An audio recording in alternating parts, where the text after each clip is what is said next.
ಸ್ತೋತ್ರ ಉಂಟಾಗಲಿ. ಸೇರಿ ಎಲ್ಲರಿಗೆ ಹಲ್ಲೆಲೂಯಾ ಹಲ್ಲೆಲೂಯಾ. ಕಳೆದ ದಿವಸಗಳೆಲ್ಲ ದೇವರು ತನ್ನ ಕೃಪೆಯಿಂದ ಕಾಪಾಡಿ ಈ ದಿನ ದೇವರನ್ನ ಈ ರೀತಿಯಾಗಿ ಸ್ತುತಿಸಿ ಆತನನ್ನು ಮಹಿಮೆ ಪಡಿಸುವಂತೆಯೂ ಆತನನ್ನು ಆರಾಧಿಸುವಂತ ಕೃಪೆ ಕರ್ತ ನಮಗೆ ಕೊಟ್ಟಿದ್ದಕ್ಕಾಗಿ ನಾವು ಕೈಗಳನ್ನು ಮೇಲಕ್ಕೆತ್ತಿ ದೇವರಿಗೆ ಸ್ತೋತ್ರ ಮಾಡೋಣ. Hallelujah, praise the Lord. Hallelujah. ದೇವರ ವಾಕ್ಯವನ್ನು ನಾವು ಧ್ಯಾನ ಮಾಡಿಕೊಳ್ಳೋಣ. ಮತ್ತಾಯ ಬರೆದ ಸುವಾರ್ತೆಯಲ್ಲಿ 6ನೇ ಅಧ್ಯಾಯ 33ನೇ ವಾಕ್ಯವನ್ನು ನಾವು ಓದಿಕೊಂಡು ಕೆಲವು ನಿಮಿಷಗಳ ಕಾಲ ವಚನವನ್ನು ನಾವು ಧ್ಯಾನ ಮಾಡಿಕೊಳ್ಳೋಣ.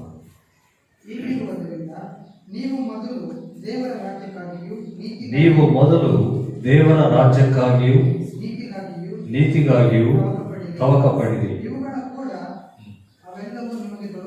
ಇವುಗಳ ಕೂಡ ಅವೆಲ್ಲವೂ ನಿಮಗೆ ದೊರಕುವವು.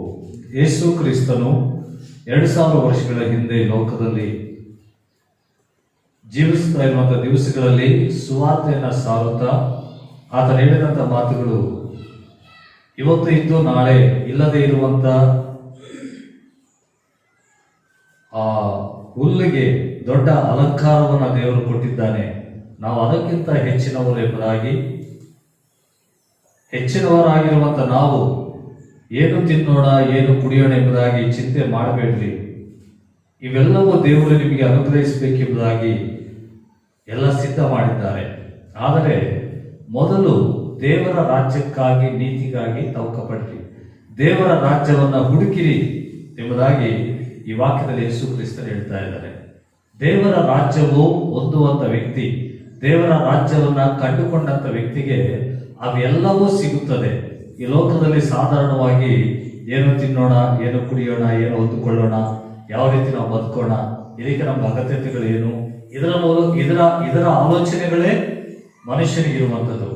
ಆದಿ ಕಾಲದಿಂದಲೂ ಈ ದಿನದವರೆಗೂ ಮುಂದಿನ ದಿವಸಗಳಲ್ಲೂ ಸಹ ಇದೇ ಆಲೋಚನೆ ಪ್ರತಿಯೊಬ್ಬ ಮನುಷ್ಯನಿಗೆ ಇರುವಂತ ಆಲೋಚನೆ ಇದು.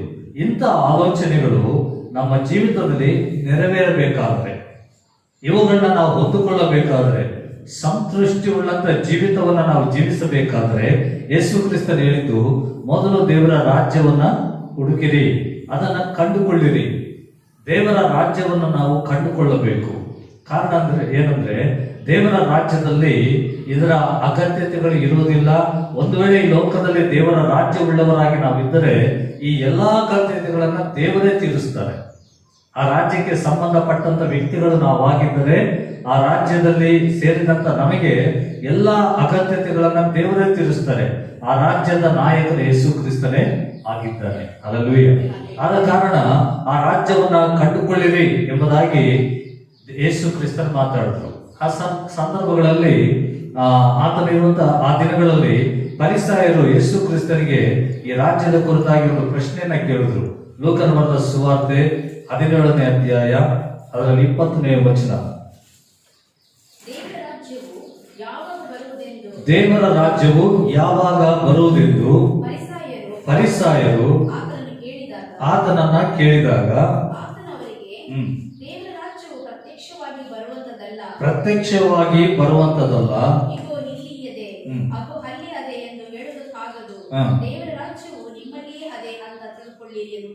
ಗಮನಿಸಲಿರಿ.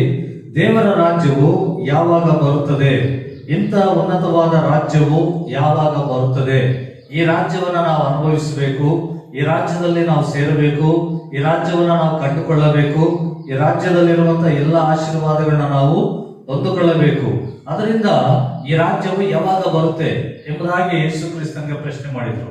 ಯೇಸು ಕ್ರಿಸ್ತರು ಹೇಳ್ತಿದ್ದಾರೆ, ಇದು ಪ್ರತ್ಯಕ್ಷವಾಗಿ ಬರುವಂತ ರಾಜ್ಯ ಅಲ್ಲ, ಇದು ನಮಗೆ ಕಣ್ಣಿಗೆ ಕಾಣುವ ರೀತಿಯಲ್ಲಿ ಬರುವಂತ ರಾಜ್ಯ ಅಲ್ಲ ಎಂಬುದಾಗಿ ಯೇಸು ಕ್ರಿಸ್ತರು ಹೇಳಿದ್ರು. ಸಾಧಾರಣವಾಗಿ ಒಂದು ರಾಜ್ಯ ಅಂದ್ರೆ ಆ ರಾಜ್ಯದ ಪರಿಪಾಲನೆ ಆಳ್ವಿಕೆ ಉತ್ತಮವಾಗಿರ್ಬೇಕಂದ್ರೆ ಉತ್ತಮವಾದ ಒಬ್ಬ ರಾಜನು ಬರಬೇಕು. ರಾಜ ಯಾವ ರೀತಿ ಇರ್ತಾನೋ ರಾಜ್ಯವು ಆ ರೀತಿ ಇರುತ್ತೆ. ರಾಜ್ಯವು ರಾಜನು ಮೋಸಗಾರನಾಗಿದ್ರೆ ರಾಜ್ಯವು ಸಹ ಮೋಸದಲ್ಲೇ ಹೋಗ್ತಾ ಇರುತ್ತೆ. ರಾಜನು ನೀತಿವಂತನಾಗಿದ್ರೆ ರಾಜ್ಯಕ್ಕೆ ನೀತಿ ಉಳ್ಳಂತ ಕಾರ್ಯಗಳನ್ನ ಅವನು ಕಲಿಸ್ತಾನೆ. ವಾಕ್ಯದಲ್ಲಿ ಬರೆಯಲ್ಪಟ್ಟಿದೆ, ದಾವೀದನು ಆಳ್ವಿಕೆ ಮಾಡುವಾಗ ನೀತಿ ನ್ಯಾಯಗಳೇ ಅವನ ರಾಜ್ಯದಲ್ಲಿ ಇತ್ತು ಎಂಬುದಾಗಿ ವಾಕ್ಯದಲ್ಲಿ ಬರೆಯಲ್ಪಟ್ಟಿದೆ. ಹಲ್ಲೆಲೂಯಾ. ಆದ ಕಾರಣ ಇವರು ಕೇಳಿದ್ರು, ಯಾವಾಗ ಬರುತ್ತೆ ಆ ರಾಜ್ಯ, ಆ ರಾಜನ ಯಾರು, ಆ ರಾಜ್ಯ ಯಾವಾಗ ಸ್ಥಾಪನೆ ಆಗುತ್ತದೆ?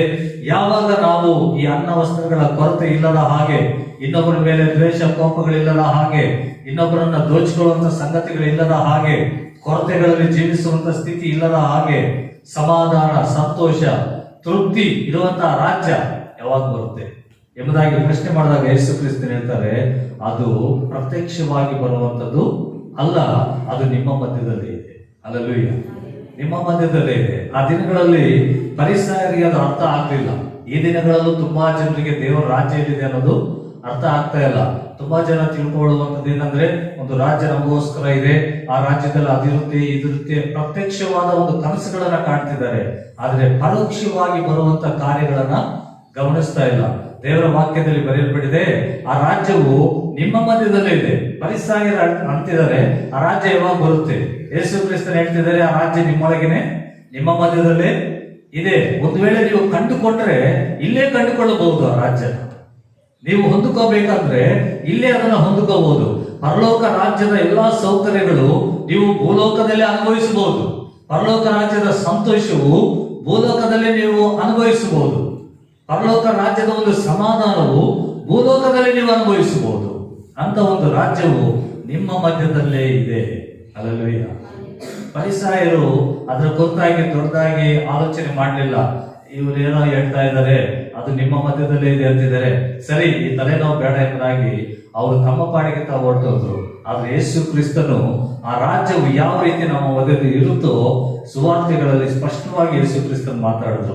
ಕ್ರಿಸ್ತನ ರಾಜ್ಯವು, ಆತನ ರಾಜ್ಯವು ನಮ್ಮ ಮಧ್ಯದಲ್ಲಿ ಇರಬೇಕಾದ್ರೆ ನಾವು ಯಾವ ರೀತಿ ಇರಬೇಕು, ಎಂತವರ ಮಧ್ಯದಲ್ಲಿ ಆತನ ರಾಜ್ಯವು ಸ್ಥಾಪನೆ ಆಗುತ್ತೆ ಎಂಬುದಾಗಿ ದೇವರ ವಾಕ್ಯದಲ್ಲಿ ಬರೆಯಲ್ಪಟ್ಟಿದೆ. ಓದ್ಕೊಳ್ಳೋಣ. ಲೂಕನ ಬರೆದ ಸುವಾರ್ತೆ 10ನೇ ಅಧ್ಯಾಯದಲ್ಲಿ 9ನೇ ವಚನ ಓದ್ಕೊಳ್ಳೋಣ. 8-9ನೇ ವಚನ ಓದಲಿ.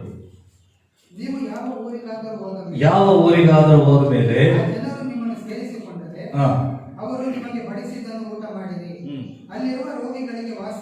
ಅಲ್ಲಿರುವ ರೋಗಿಗಳಿಗೆ ವಾಸಿ ಮಾಡಿರಿ. ವಾಸಿ ಮಾಡಿ ಅವರಿಗೆ ದೇವರ ರಾಜ್ಯವು ನಿಮ್ಮ ಸಮೀಪದಲ್ಲಿ ಇದೆ ಎಂಬುದಾಗಿ ಹೇಳ್ರಿ. ಹಲ್ಲೆಲೂಯಾ. ಇಲ್ಲಿ ಗಮನಿಸ್ರಿ, ಯೇಸು ಕ್ರಿಸ್ತನು ಶಿಷ್ಯರಿಗೆ ಹೇಳ್ತಿರುವಂತ ಮಾತು, ನೀವು ಯಾವ ರಾಜ್ಯಕ್ಕಾದ್ರೂ, ಯಾವ ದೇಶಕ್ಕಾದ್ರೂ, ಅಥವಾ ಯಾವ ಊರಿಗಾದ್ರೂ, ಅಥವಾ ಯಾವ ಮನೆಗಾದ್ರೂ ಹೋದರೆ, ಇಲ್ಲ ಯಾವ್ದಾದ್ರು ಒಬ್ಬ ವ್ಯಕ್ತಿಯನ್ನ ಸಂಧಿಸಿದರೆ, ಅಲ್ಲಿ ಇರುವಂತ ಆ ರೋಗಿಗಳನ್ನ ಸ್ವಸ್ಥ ಮಾಡಿ ಗುಣಪಡಿಸಿ ಅವ್ರಿಗೆ ಹೇಳ್ರಿ, ದೇವರ ರಾಜ್ಯವು ನಿಮ್ಮ ಬಳಿಗೆ ಬಂದಿದೆ. ಹಲ್ಲೆಲೂಯಾ. ಗಮನಿಸ್ರಿ, ದೇವರ ರಾಜ್ಯವು ಎಲ್ಲಿರುತ್ತೆ ಎಂಬುದಾಗಿ ವಾಕ್ಯದಲ್ಲಿ ಗಮನಿಸಿದ್ರೆ, ಆರೋಗ್ಯವಂತರ ಮಧ್ಯದಲ್ಲಿರುತ್ತೆ. ರೋಗಿಗಳ ಮಧ್ಯದಲ್ಲಿ ದೇವರ ರಾಜ್ಯ ಇರೋದಿಲ್ಲ. ರೋಗಿಗಳು ಸ್ವಸ್ಥ ಹೊಂದಿದರೆ ಮಾತ್ರ ಅಲ್ಲಿ ದೇವರ ರಾಜ್ಯ ಬರುತ್ತೆ ಎಂಬುದಾಗಿ ಯೇಸು ಕ್ರಿಸ್ತನೇ ಹೇಳಿದ್ರು. ಈ ಲೋಕದ 2 ವಿಧವಾದಂತಹ ರೋಗಿಗಳಿದ್ದಾರೆ. ಶಾರೀರಿಕವಾದಂತಹ ರೋಗಿಗಳಿದ್ದಾರೆ, ಆತ್ಮ ಸಂಬಂಧವಾದ ರೋಗಿಗಳಿದ್ದಾರೆ. ಶರೀರ ಸಂಬಂಧವಾದ ರೋಗಿಗಳಿಗೆ ಡಾಕ್ಟರ್ ಸಾಕಾಗ್ತಾರೆ. ಡಾಕ್ಟರ್ ಹತ್ರ ಹೋದ್ರೆ ಒಂದು ಇಂಜೆಕ್ಷನ್ ಮಾಡಿ ಟ್ಯಾಬ್ಲೆಟ್ ಕೊಡೋದು ಅಥವಾ ಟ್ರೀಟ್ಮೆಂಟ್ ಮಾಡಿ ಕಳಿಸ್ತಾರೆ, ನಾವು ಸರಿ ಆಗ್ತಾರೆ. ಆರೋಗ್ಯವಂತರು, ಒಂದು ವೇಳೆ ಭೂಲೋಕದಲ್ಲಿ ಆರೋಗ್ಯ ಚೆನ್ನಾಗಿರೋರು ಅಂತಂದ್ರೆ ಲೋಕದಲ್ಲಿ ತುಂಬಾ ಜನ ಇದ್ದಾರೆ, ನಾವು ಮಾತ್ರ ಅಲ್ಲ, ತುಂಬಾ ಜನ ಆರೋಗ್ಯವಂತರು ಇರ್ತಾರೆ. ಹಾಗಾದ್ರೆ ಅವರ ಮಧ್ಯದಲ್ಲಿ ದೇವರ ರಾಜ್ಯ ಇದೆಯಾ? ಆಲೋಚನೆ ಮಾಡ್ಬೇಕು ನಾವು. ಅವರ ಮಧ್ಯದಲ್ಲಿ ದೇವರ ರಾಜ್ಯ ಬರುತ್ತಾ? ಯೇಸು ಕ್ರಿಸ್ತನು ಹೇಳುವಂತ ಮಾತಿನ ಅರ್ಥ ಏನಂದ್ರೆ, ನಮ್ಮಲ್ಲಿ ಇರುವಂತವರ ಆ ರೋಗಗಳನ್ನ, ನಮ್ಮಲ್ಲಿ ಇರುವಂತ ಜನಗಳಲ್ಲಿರುವಂತ ರೋಗಗಳನ್ನ ಗುಣಪಡಿಸ್ರಿ. ದೇವರ ದೃಷ್ಟಿಯಲ್ಲಿ ಈ ರೋಗಿಗಳು ಯಾರು, ಇಂಥ ರೋಗವುಳ್ಳವರು ಯಾರು, ಅವ್ರಿಗಿರುವಂತ ಸ್ವಭಾವಗಳು ಏನು ಅಂದ್ರೆ, ಯೆಶಾಯನ ಪ್ರವಾದನೆ ಗ್ರಂಥ 1ನೇ ಅಧ್ಯಾಯ 4ನೇ ವಚನದಿಂದ, ಪಾಪಿಷ್ಟ ಜನವೇ, ಅಧರ್ಮ ಭಾರ ಹೊತ್ತಿರುವ ಪ್ರಜೆಯೇ, ದುಷ್ಟ ಜಾತಿಯೇ, ದ್ರೋಹಿಗಳಾದ ಮಕ್ಕಳೇ, ನಿಮ್ಮ ಗತಿಯನ್ನು ಏನು ಹೇಳಲಿ? ಯೆಹೋವನನ್ನ ತೊರೆದಿದ್ದಾರೆ, ದೇವರನ್ನು ಧಿಕ್ಕರಿಸಿದ್ದಾರೆ, ಆತನಿಂದ ದೂರವಾಗಿದ್ದಾರೆ. ಪೆಟ್ಟಿಗೆ ಗುರಿಯಾಗುತ್ತೀರಿ. ಗಮನಿಸ್ರಿ ಮಾತು. ಮೊದಲನೇದಾಗಿ ಪಾಪವನ್ನ ಮಾಡುವವರೇ, ಅಧರ್ಮವನ್ನ ಮಾಡುವವರೇ, ಕೆಟ್ಟ ಕಾರ್ಯಗಳನ್ನು ಮಾಡುವವರೇ. ದೇವರ ದೃಷ್ಟಿಯಲ್ಲಿ 6ನೇ ವಾಕ್ಯ ಗಮನಿಸಿದ್ರೆ, 5-6 ವಚನಗಳನ್ನ ಗಮನಿಸಿದ್ರೆ, 6ನೇ ವಚನ ಓದ್ರಿ.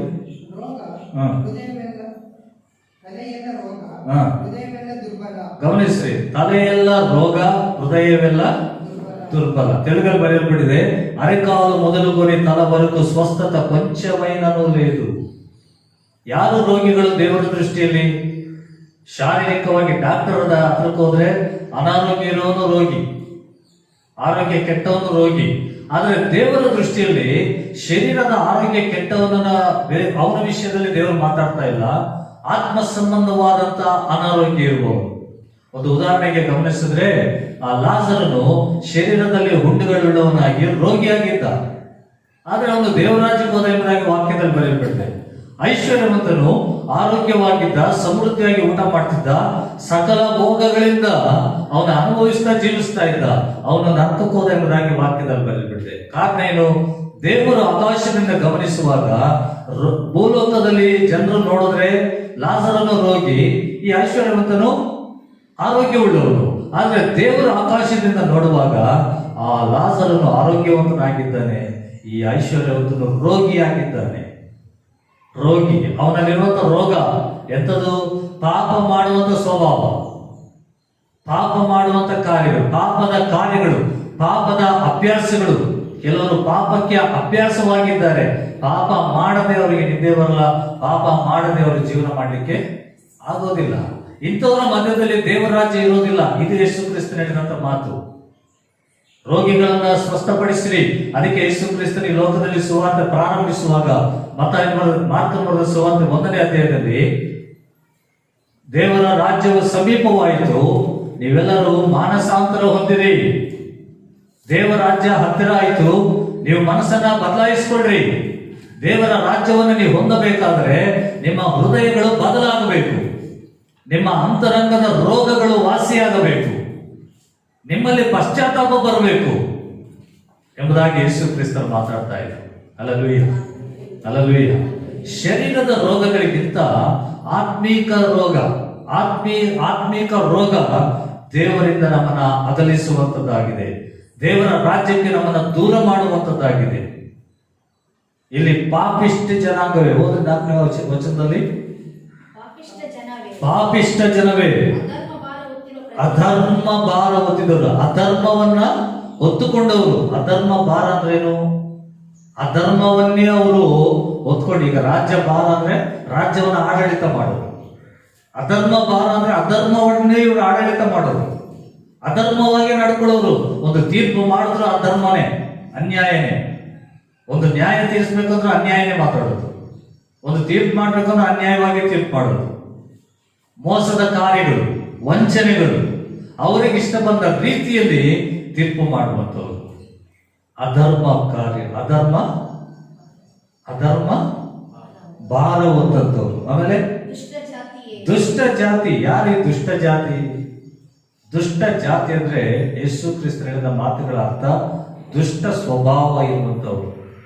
ಅಂದ್ರೆ ಸೈತಾನ ಸ್ವಭಾವ ಇರುವಂಥವ್ರು, ಸೈತಾನನ ಆಲೋಚನೆಗಳಿರುವಂಥವ್ರು, ಸೈತಾನನ ಹಾಗೆ ನಡ್ಕೊಳ್ಳುವಂಥವ್ರು, ಕಪಟ ಭಕ್ತಿ ತೋರಿಸುವಂಥವ್ರು, ಕಪಟ ವೇಷಗಳಿಂದ ಮತ್ತೊಬ್ಬರನ್ನ ಮೋಸಗೊಳಿಸುವಂಥವ್ರು. ಇವರೆಲ್ಲರೂ ಯಾರು? ದುಷ್ಟ ಜಾತಿ. ದುಷ್ಟರು ಅಂದ್ರೆ ಸೈತಾನನು, ದುಷ್ಟ ಸಂತಾನವೇ, ದುಷ್ಟ ಜಾತಿಯೇ, ದುಷ್ಟ ಜನರೇ ಅಂದ್ರೆ ಆ ದುಷ್ಟನ ಸ್ವಭಾವಗಳು ಉಳ್ಳಂತ ವ್ಯಕ್ತಿಗಳು. ಇಂಥವರ ಮಧ್ಯದಲ್ಲಿ ದೇವರ ರಾಜ್ಯ ಇರೋದಿಲ್ಲ. ಅವರು ಸ್ವಸ್ಥತೆ ಹೊಂದಬೇಕು, ದುಷ್ಟ ಕಾರ್ಯಗಳನ್ನು ಅವರು ಬಿಡಬೇಕು, ಅವರ ಮನಸ್ಸು ಬದಲಾಗಬೇಕು, ಮಾನಸಾಂತರ ಹೊಂದಬೇಕು. ಅಂತವರ ಮಧ್ಯದಲ್ಲಿ ನನ್ನ ರಾಜ್ಯವಿರುತ್ತೆ ಎಂಬುದಾಗಿ ಯೇಸು ಕ್ರಿಸ್ತನು ಹೇಳಿದ್ರು. ಹಲ್ಲೆಲೂಯಾ. ಈ ದಿನ ನಮ್ಮನ್ನು ನಾವು ಪರೀಕ್ಷೆ ಮಾಡ್ಕೋಬೇಕು. ಯಾವ ಸ್ವಭಾವ ನಮ್ಮಲ್ಲಿದೆ? ದುಷ್ಟನ ಸ್ವಭಾವ, ಸುಳ್ಳು ಹೇಳುವಂಥದ್ದು. ಸುಳ್ಳು ನಮ್ಮಲ್ಲಿ ಇದ್ರೂ ಸಹ ನಾವು ಯಾರಿಗೆ ಸಂಬಂಧಪಟ್ಟವರು?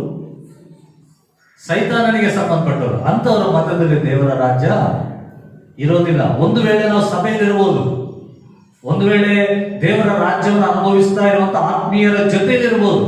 ಯೇಸು ಕ್ರಿಸ್ತರ ಪರಿಸರಿಗೆ ಹೇಳಿದ ಮಾತೇನಂದ್ರೆ, ದೇವರ ರಾಜ್ಯ ನಿಮ್ಮ ಮಧ್ಯದಲ್ಲೇ ಇದೆ, ಅಲ್ಲಿ ಶಿಷ್ಯರಿದ್ದಾರೆ, ಯೇಸು ಕ್ರಿಸ್ತನಿದ್ದಾರೆ, ಅನೇಕ ಜನರಿದ್ದಾರೆ, ಫರಿಸಾಯರಿದ್ದಾರೆ, ಶಾಸ್ತ್ರಿಗಳಿದ್ದಾರೆ. ಅವರೆಲ್ಲರ ಮಧ್ಯದಲ್ಲಿ ಯೇಸು ಕ್ರಿಸ್ತನ ಹೇಳಿದ ಮಾತು, ದೇವರ ರಾಜ್ಯ ನಿಮ್ಮ ಮಧ್ಯದಲ್ಲಿ ಇದೆ. ಅಂದ್ರೆ ದೇವರ ರಾಜ್ಯಕ್ಕಾಗಿ, ನೀತಿಗಾಗಿ ತವಕ ಪಡ್ತಿರುವಂತ ಶಿಷ್ಯರಿದ್ದಾರೆ. ದೇವರ ರಾಜ್ಯವನ್ನ ತಮ್ಮಂತ ಯೇಸು ಕ್ರಿಸ್ತನಿದ್ದಾರೆ. ಇಲ್ಲಿದೆ ದೇವರ ರಾಜ್ಯ, ಹುಡುಕಿದ್ರೆ ನಿಮಗೆ ಸಿಗುತ್ತೆ. ಹಲ್ಲೆಲೂಯ. ನೀವು ಹುಡುಕ್ಲಿಲ್ಲ, ಅದನ್ನ ಕಂಡುಕೊಳ್ಳಿಲ್ಲ, ನೀವು ಮಾನಸಾಂತರ ಹೊಂದಿಲ್ಲ ಅಂದ್ರೆ ಅಲ್ಲಿಂದ ಫರಿಸಾಯರು ಹೊರಟೋದ್ರು, ಅವ್ರು ದೇವರ ರಾಜ್ಯ ಕಂಡುಕೊಳ್ಳೇ ಇಲ್ಲ. ಅದೇ ರೀತಿ ಎಷ್ಟೋ ಜನ ವಿಶ್ವಾಸಿಗಳು ಸಭೆಯಲ್ಲಿ ಐಕ್ಯವಾಗಿರ್ಬೋದು, ಹೊರಗಡೆ ಹೋದ್ರೆ ಅವ್ರ ದಾರಿನೇ ಬೇರೆ, ಸಭೆಯ ದಾರಿನೇ ಬೇರೆ. ಈ ಸಭೆಯಲ್ಲಿ ಇದೀವಿ, ದೇವರ ರಾಜ್ಯದಲ್ಲೇ ನಾವು ಇದೀವಿ ಅಂತ ಒಂದ್ ವೇಳೆ ನೆನೆಸ್ತಿರೇನೋ. ಫರಿಸಾಯರು ಸಹ ಅಲ್ಲೇ ಇದ್ರು, ಆಮೇಲೆ ಅವ್ರು ಹೊರಟೋದ್ರು. ಅದೇ ರೀತಿ ಸಭೆ ಆರಾಧನೆ ಮುಗಿದ ಮೇಲೆ ಯಾರು ಪಾಡಿಗೆ ಹೋಗ್ತೀರಿ, ಆದ್ರೆ ದೇವರ ರಾಜ್ಯ ನಮ್ಮ ಜೊತೆಲಿ ಇದೆಯಾ, ನಮ್ಮ ಒಳಗಿದೆಯಾ? ದೇವರ ರಾಜ್ಯದ ಸಂತೋಷ ಅನುಭವಿಸ್ತಾ ಇದೀವಾ? ದೇವರ ರಾಜ್ಯದ ಕಾರ್ಯಗಳು ನಮ್ಮ ಒಳಗೆ ನಡೀತಾ ಇದೀವಾ? ಆ ನಿತ್ಯ ಸಂತೋಷ, ಸಮಾಧಾನ, ಮಹಿಮೆ ಕಾರ್ಯಗಳು ನಮ್ಮ ಒಳಗಡೆ ನಾವು ಅನುಭವಿಸ್ತಾ ಇದೀವಾ? ಆಲೋಚನೆ ಮಾಡ್ರಿ. ಪರಲೋಕ ರಾಜ್ಯದಲ್ಲಿ ಯಾವಾಗಲೂ ಸ್ತುತಿಗಳು, ನಮ್ಮ ಬಾಯಲ್ಲಿ ಯಾವಾಗಲೂ ಸ್ತುತಿಗಳಿದಾವ? ಅಕ್ರಮ ಮಾತುಗಳು, ಅನ್ಯಾಯದ ಮಾತುಗಳು, ದೋಷಭರಿತವಾದ ಮಾತುಗಳು, ಸುಳ್ಳು ಮಾತುಗಳು. ಹಲ್ಲೆಲೂಯಾ. ಮೊನ್ನೆ ಯಾರು ಮಾತಾಡ್ತಾ ಇದ್ರು, ಎಲ್ಲಿದ್ದೀಯ ಅಂದ್ರೆ ಲಕ್ಕೊಳ್ಳಿ ಹತ್ರ ಇದ್ದೀನಿ ಅಂದ್ರು. ನಮ್ಮ ಪಕ್ಕದಲ್ಲೇ ಇದ್ದಾರೆ, ಉಜಿಂಪುರದಲ್ಲ, ಇಲ್ಲಿ ಎಲ್ಲೋ. ನಾವು ನೋಡಿದ್ರೆ ನಗಾಡ್ತಾ ಇದ್ರು, ಲಕ್ಕೊಳ್ಳಿ ಎಲ್ಲಿದ್ದೀನಿ ಅಂತ. ಯಾರು ನನ್ನ ಜೊತೆ ಯಾರೋ ಇದ್ರು. ಹಲ್ಲೆಲೂಯಾ. ಯೋಚನೆ ಮಾಡ್ರಿ, ಅಲ್ಲೇ ಇದ್ದಾರೆ ಪಕ್ಕದಲ್ಲೇ, ಲಕ್ಕೊಳ್ಳಿ ಎಲ್ಲಿದ್ದೀನಿ ಅಂತ. ಸುಳ್ಳು ಸುಳ್ಳು ನಿತ್ಯವೂ ದೇವರನ್ನ ಸ್ತುತಿಸುವಂತ ನಮ್ಮ ಬಾಯಲ್ಲಿ ಸುಳ್ಳು ಬರ್ತಾ ಇದೆ ಅಂದ್ರೆ ನಾವು ಯಾರ ಸಂತಾನವಾಗಿದ್ದೀವಿ? ಯಾರ ಸಂತಾನ? ಇನ್ನೊಂದು ವಾಕ್ಯಲ್ಲಿ ದ್ರೋಹಿಗಳಾದ ಮಕ್ಕಳು, ದ್ರೋಹ ಮಾಡೋರು. ದ್ರೋಹ ಅಂದ್ರೇನು? ಒಬ್ಬರು ನಮ್ಮನ್ನು ನಂಬಿಕೆ ಇಡೋದಿಲ್ಲ, ನಮ್ಮ ಮೇಲೆ ಅವ್ರ ನಂಬಿಕೆ ಇರೋದಿಲ್ಲ. ಅವರನ್ನ ನಾವೇ ನಂಬಿಕೆ ಹುಟ್ಟಿಸುವ ಹಾಗೆ ಮಾತಾಡಿ, ನಮ್ಮನ್ನ ನೀನು ನಂಬಬಹುದು ಅಂತ ನಂಬಿಸಿ ಆಮೇಲೆ ಅವ್ರಿಗೆ ಮೋಸ ಮಾಡೋದು, ಇದು ದ್ರೋಹ. ಇವರು ನಂಬಿರೋದಿಲ್ಲ, ನಾವೇ ನಂಬಿಕೆ ಹುಟ್ಟಿಸೋದು. ನೋಡು, ನಾನು ಇಷ್ಟು ಒಳ್ಳೆಯವನಂತನೋ, ಅಥವಾ ನಾನು ಈ ತರ ಮಾಡೋನು ಅಂತನೋ, ಈ ತರ ಸಹಾಯ ಮಾಡೋನಂತನೋ, ಏನೆಲ್ಲ ಆಗ್ತೀವಿ. ನಂಬಿಕೆ ಹುಟ್ಟಿಸಿದ ಮೇಲೆ ಅವ್ರಿಗೆ ಆ ಕಾರ್ಯಗಳನ್ನ ಮಾಡದೇ ಇರುವಂಥದ್ದು, ಅದು ದ್ರೋಹ. ಮೋಸಕ್ಕಿಂತ ದೊಡ್ಡದು. ಮೋಸ ಅಂದ್ರೆ ಅವ್ನು ಗೊತ್ತಿಲ್ಲದ ಹಾಗೆ ಏನೋ ಒಂದು ರೀತಿ ಮಾಡಿ ಅವನನ್ನು ಮೋಸಗೊಳಿಸುವಂಥದ್ದು ಮೋಸ. ದ್ರೋಹ ಅಂದ್ರೆ ಅವನು ಮಾಡಿದವ್ರಿಗೆ ಇದ್ದವನು ನಮ್ಮ ಕಡೆ ತಿರುಗಿಸ್ಕೊಂಡು ಅವನ ಕುತ್ತಿಗೆ ಕುಯ್ಯದೆ ದ್ರೋಹ. ಇದೇ ದ್ರೋಹ. ಉದಾಹರಣೆಗೆ ಬೈಬಲಲ್ಲಿ ಯಾರು? ಇಸ್ಕರಿಯೋತ ಯೂದ ದ್ರೋಹಿ ಅಂತ ಬೈಬಲಲ್ಲಿ. ಹಲ್ಲೆಲೂಯಾ. ಆ ಮಾತು ಮಾತಾಡಬಾರ್ದು ಅಂತ ಯೇಸು ಸ್ವಾಮಿ ಹೇಳಿದ್ರು. ಆ ಮಾತನ್ನ ಉಚ್ಚರಿಸಿದ್ರೆ ಅವನು ಶಿಕ್ಷೆಗೆ ಗುರಿಯಾಗ್ತಾನೆ ಅಂತ ಹೇಳಿದ್ರು. ಆ ಪದ ಉಚ್ಚರಿಸಬಾರ್ದು, ಆದರೆ ಅಂತ ಪದವು ಅವನಿಗೆ ಇಡಲ್ಪಡ್ತು. ಅವನು ದ್ರೋಹಿಯಾದಂಥ ವ್ಯಕ್ತಿ. ದ್ರೋಹ ಮಾಡುವವರು ದೇವರ ಮುಂದೆ ನಾವು ಯಥಾರ್ಥವಾಗಿದ್ದೀವಿ ಅಂತೇಳಿ ಒಳಗೊಳಗೆ ಪಾಪ ಮಾಡಬಹುದು. ದೇವರ ಮುಂದೆ ನಾವು ಯಥಾರ್ಥವಾಗಿ ನೀತಿವಂತರಾಗಿದ್ದೀವಿ ಅಂತೇಳಿ ಅನೀತಿ ಕಾರ್ಯಗಳನ್ನು ಅನುಸರಿಸುವಂಥವ್ರು. ದೇವರ ಮುಂದೆ ನಾವು ಒಳ್ಳೆಯವರು ಅಂತ ಅನ್ಕೊಂಡು ಲೋಕದ ಕಾರ್ಯಗಳಲ್ಲಿ ಇದ್ದಂಥವ್ರು. ಇವ್ರು ಯಾರು ಅಂದ್ರೆ ದೇವರನ್ನೇ ಮೋಸ ಮಾಡ್ಬೇಕಂತ ಪ್ಲಾನ್ ಮಾಡೋರು. ಅವರ ಸಂಗಡ ದೇವರು ಮಾತಾಡ್ತಿದ್ದಾರೆ, ನೀವೆಲ್ಲರೂ ದೇವರನ್ನ ಬಿಟ್ಟವರು. ಹಲ್ಲೆಲೂಯಾ. ನೀವೆಲ್ಲರೂ ದೇವರನ್ನ ಬಿಟ್ಟವರು. ಇದನ್ನ ನಮ್ಮನ್ನ ಪರೀಕ್ಷೆ ಮಾಡ್ಕೋಬೇಕು. ನಾವು ಮನುಷ್ಯರ ಸಂಗಡ ಮಾತಾಡ್ತಾ ಇದ್ರು ಸಹ ನಮ್ಮ ಸಂಗಡ ಯಾರಿದ್ದಾರೆ? ದೇವರಿದ್ದಾರೆ ಎಂಬ ಆಲೋಚನೆ ಇರಬೇಕು. ನನ್ನ ಬಾಯಿಯ ಮಾತುಗಳು ಯಾವ ರೀತಿ ಇದೆ? 19ನೇ ಕೀರ್ತನೆಯಲ್ಲಿ ಭಕ್ತನು ಹೇಳುತ್ತಾನೆ, ನನ್ನ ಹೃದಯದ ಧ್ಯಾನವು, ನನ್ನ ಬಾಯಿಯ ಮಾತುಗಳು ನಿನಗೆ ಸಮರ್ಪಕವಾಗಿ ಅಂಗೀಕಾರವಾಗಿರಲಿ. ನಾನು ಮಾತಾಡುವಂತ ಮಾತುಗಳು ನಿನಗೆ ಅಂಗೀಕಾರವಾಗಿರಬೇಕು. ದೇವರು ಮೆಚ್ಚಬೇಕು ನಮ್ಮ ಮಾತುಗಳಿಗೆ. ನಮ್ಮ ಬಾಯಿಯಿಂದ ತುಟಿಗಳಿಂದ ಹೊರಡುವಂತ ಒಂದೊಂದು ಮಾತನ್ನು ದೇವರು ಮೆಚ್ಚಬೇಕು. ಅವಾಗ ದೇವರ ರಾಜ್ಯ ಅವರ ಬಳಿಯಲ್ಲಿರುತ್ತೆ. ಹಲ್ಲೆಲೂಯಾ. ಪಾಪ ಎಂಬ ರೋಗ, ಕೆಟ್ಟತನ ಎಂಬ ರೋಗ, ಅಧರ್ಮವೆಂಬ ರೋಗ, ಇಂಥ ರೋಗಿಗಳು ಬದಲಾಗಬೇಕು. ಆಮೇಲೆ ಯೆಹೋವನನ್ನು ತೊರೆದಿದ್ದಾರೆ, ಧಿಕ್ಕರಿಸಿದ್ದಾರೆ. తెలుగಲ್ಲಿ తిరుగుబాటు చేసేవాళ్ళు, ವಿರೋಧವಾಗಿ ನಡ್ಕೊಳ್ಳುವಂಥವ್ರು. ದೇವರ ವಾಕ್ಯಕ್ಕಾಗಲಿ, ದೇವರ ಆಲೋಚನೆಗಳಿಗಾಗಲಿ, ಸೇವಕರ ಮಾತುಗಳಿಗಾಗಲಿ, ಇತರರು ನಮಗೆ ಕೊಡುವಂತ ಒಳ್ಳೆಯ ಆಲೋಚನೆಗಳಿಗಾಗಲಿ ತಿರುಗಿ ಬೀಳುವಂತವ್ರು, ಅಂಗೀಕಾರ ಮಾಡಿಕೊಳ್ಳದೇ ಇರುವಂತವ್ರು, ದೇವರಿಂದ ದೂರವಾದವರು, ಇದೆಲ್ಲ ರೋಗ. ಇದು ರೋಗ. ದೇವರ ದೃಷ್ಟಿಯಲ್ಲಿ ಇವರು ಯಾರು? ರೋಗಿಗಳು. ರೋಗಿಗಳು. ಕೆಳಗಡೆ 6ನೇ ವಚನದಲ್ಲಿ ಬರೆಯಲ್ಪಟ್ಟಿದೆ, ಎಲ್ಲಿ ನೋಡಿದರೂ ಗಾಯಗಳೇ, ಎಲ್ಲಿ ನೋಡಿದರೂ ಒದೆಗಳೇ, ಪೆಟ್ಟುಗಳೇ, ಪೆಟ್ಟು ತಿಂದವರೇ ಇವರು.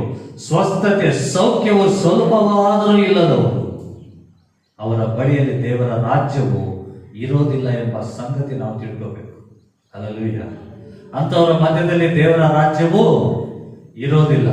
ದೇವರ ರಾಜ್ಯವು ನಿಮ್ಮ ಮಧ್ಯದಲ್ಲಿ ಇರಬೇಕಾದ್ರೆ ಈ ರೋಗಿಗಳನ್ನ ಮೊದಲು ಗುಣಪಡಿಸಿರಿ. ಸಭೆಯಲ್ಲಿ ದೇವರ ರಾಜ್ಯವು ಇರಬೇಕಾದ್ರೆ ಆ ಸಭೆಯಲ್ಲಿರುವಂತಹ ವಿಶ್ವಾಸಿಗಳ ಸ್ವಭಾವಗಳು ಸರಿಯಾಗಬೇಕು. ನನ್ನ ಕುಟುಂಬದಲ್ಲಿ ದೇವರ ರಾಜ್ಯದ ಆ ಆನಂದ, ಸಂತೋಷ, ಮಹಿಮೆಯನ್ನ ನಾನು ಅನುಭವಿಸಬೇಕಾದ್ರೆ ಮೊದಲು ನನ್ನ ಕುಟುಂಬವು ಸರಿಯಾಗಬೇಕು. ಇಂಥ ಸ್ವಭಾವಗಳಿಂದ ಸರಿಯಾಗಬೇಕು, ಮಾನಸಾಂತರ ಹೊಂದಬೇಕು. ಹಲ್ಲೆಲೂಯಾ. ಯೇಸು ಕ್ರಿಸ್ತನ ರಕ್ತವು ಎಲ್ಲಾ ಗಾಯಗಳನ್ನು ತೊಳೆದು ಶುದ್ಧಿ ಮಾಡುತ್ತದೆ. Hallelujah, hallelujah. ಯಾವಾಗ ನಮ್ಮ ರೋಗದ ವಿಷಯದಲ್ಲಿ, ನಮ್ಮ ಪಾಪದ ವಿಷಯದಲ್ಲಿ ನಾವು ಪಶ್ಚಾತ್ತಾಪ ಪಟ್ಟು, ದೇವರೇ ನಾನು ಪಾಪ ಮಾಡಿದ್ದೀನಿ, ನನ್ನನ್ನು ಕ್ಷಮಿಸು ಅಂದ್ರೆ, ಅವಾಗ ಯೇಸು ಕ್ರಿಸ್ತನ ರಕ್ತವು ನಮ್ಮ ಪಾಪಗಳನ್ನು ತೊಳೆದು ನಮ್ಮ ಗಾಯಗಳನ್ನು ಶುದ್ಧಿ ಮಾಡಿ ಪವಿತ್ರರಾಗಿ ಆರೋಗ್ಯವಂತರಾಗಿ ನಮ್ಮನ್ನ ಮಾರ್ಪಡಿಸುವಂಥದ್ದು. ಹಲ್ಲೆಲೂಯಾ. ಸ್ವಸ್ಥತೆ ನಮಗೆ ಬೇಕು. ಯಾರಿಗೆ ಬೇಕು? ನಮಗೆ ಬೇಕು ಸ್ವಸ್ಥತೆ. ಯೇಸು ಕ್ರಿಸ್ತನ ಶಿಷ್ಯನಾದಂತ ಅಪೊಸ್ತಲನಾದಂತ ಪೇತ್ರನು, ಮೊದಲನೇ ಪೇತ್ರನ ಪತ್ರಿಕೆ 4ನೇ ಅಧ್ಯಾಯ 7ನೇ ವಾಕ್ಯದಲ್ಲಿ ಈ ಮಾತು ಹೇಳ್ತಿದ್ದಾರೆ, ಕಾಲವು ಸಮೀಪವಾಗಿದೆ, ಎಲ್ಲದಕ್ಕೂ ಅಂತ್ಯವು ಸಮೀಪವಾಗಿದೆ. ಆದ್ದರಿಂದ ಈಗಲಾದರೂ ನೀವೇನಾಗಿರ್ಬೇಕು? ತೆಲುಗಲ್ಲಿ ಸ್ವಸ್ಥ ಬುದ್ಧಿ ಉಳ್ಳವರಾಗಿ, ಕನ್ನಡದಲ್ಲಿ ಚಿತ್ತೇಂದ್ರಿಯರಾಗಿ. ಹಲ್ಲೆಲೂಯಾ. ಸ್ವಸ್ಥ ಚಿತ್ತ ಓದ್ರಿ.